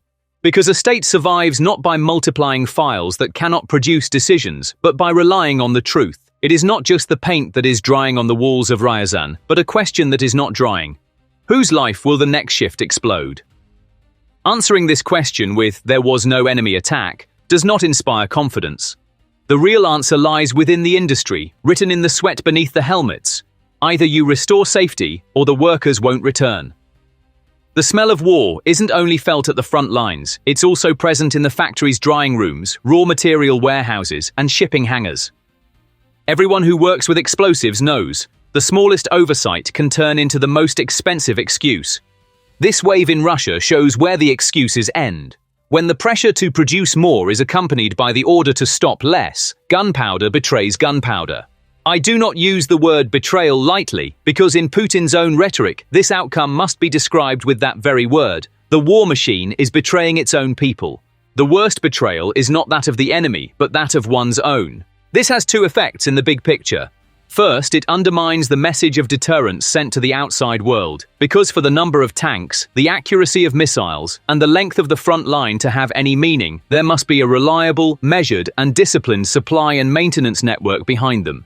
If you lose that, the numbers become meaningless. Second, it weakens the chain of loyalty within the ranks. When a worker starts saying, "My life is more valuable than your war," authority begins to crumble not only in military decisions, but also in the rhythm of the production line. I won't rush to answer the question, where is this leading? But I can say this, every new explosion chips away a little more at Moscow's myth of endless ammunition. The fire in Ryazan didn't just burn down a facility, it burned down the arrogant tone of, "We can do it." This arrogance may still echo in television studios, but there is a new voice resonating in the factory. Stop. Check. Don't send. These three commands may seem like the final lines of a regime film. For now, they are just subtitles. But subtitles change the meaning of a film. The irony of history is sometimes the color of flames. For years, the Kremlin said, "We will withstand sanctions, diversify production, mobilize the civilian industry." It mobilized, but mobilization devoured security. What is burning today in Ryazan, yesterday in Taganrog, and before that in Voronezh is not just the chemicals in the warehouse, it is the strategy itself. We have the right to ask, if you are so strong, why have the factories become your enemies? The answer lies with the Kremlin, but the silent response from those working on the ground is clear. We are not enemies, but we cannot survive at this pace. The spinning world reminds us of an unchanging truth. Wars are won through production. Production survives through security. This is the lesson left behind in the ashes of Ryazan. The fate of a gunpowder factory can resemble the fate of an army. Big words don't tighten small valves. Big screens don't activate small sensors. We need people who know their job, and do it without fear. Today in Russia, fear has replaced skill. Fear has stolen from security. Security has stolen from life. And when life is gone, the war machine stops working. One final reminder. The Kremlin is skilled at declaring mourning, but mourning does not repair the future. To repair, one must first admit the mistake. To admit the mistake, one must first hear the truth. If you silence the truth, you cannot silence the explosion. Ryazan said it. What is needed to avoid hearing the same story tomorrow in another city is clear. But for this regime, that clarity is the greatest danger. Because clarity means responsibility. And responsibility disrupts comfort. Yes, these explosions are not small enough to be dismissed as accidents or simple enough to be labeled sabotage. There is a truth that transcends both. The nerve endings of a regime, an industry, Putin, are burning. The truth will wait on the other side of the door. Without security, there is no future. The flames in Ryazan have written this. For those who can read it, what is falling is not just a wall, it is an idol. This gunpowder factory tells us much more than the collapse of the economic and military machinery fueling the front lines. Here, the people's trust in Putin's authority is eroding rapidly from within. Thank you for watching.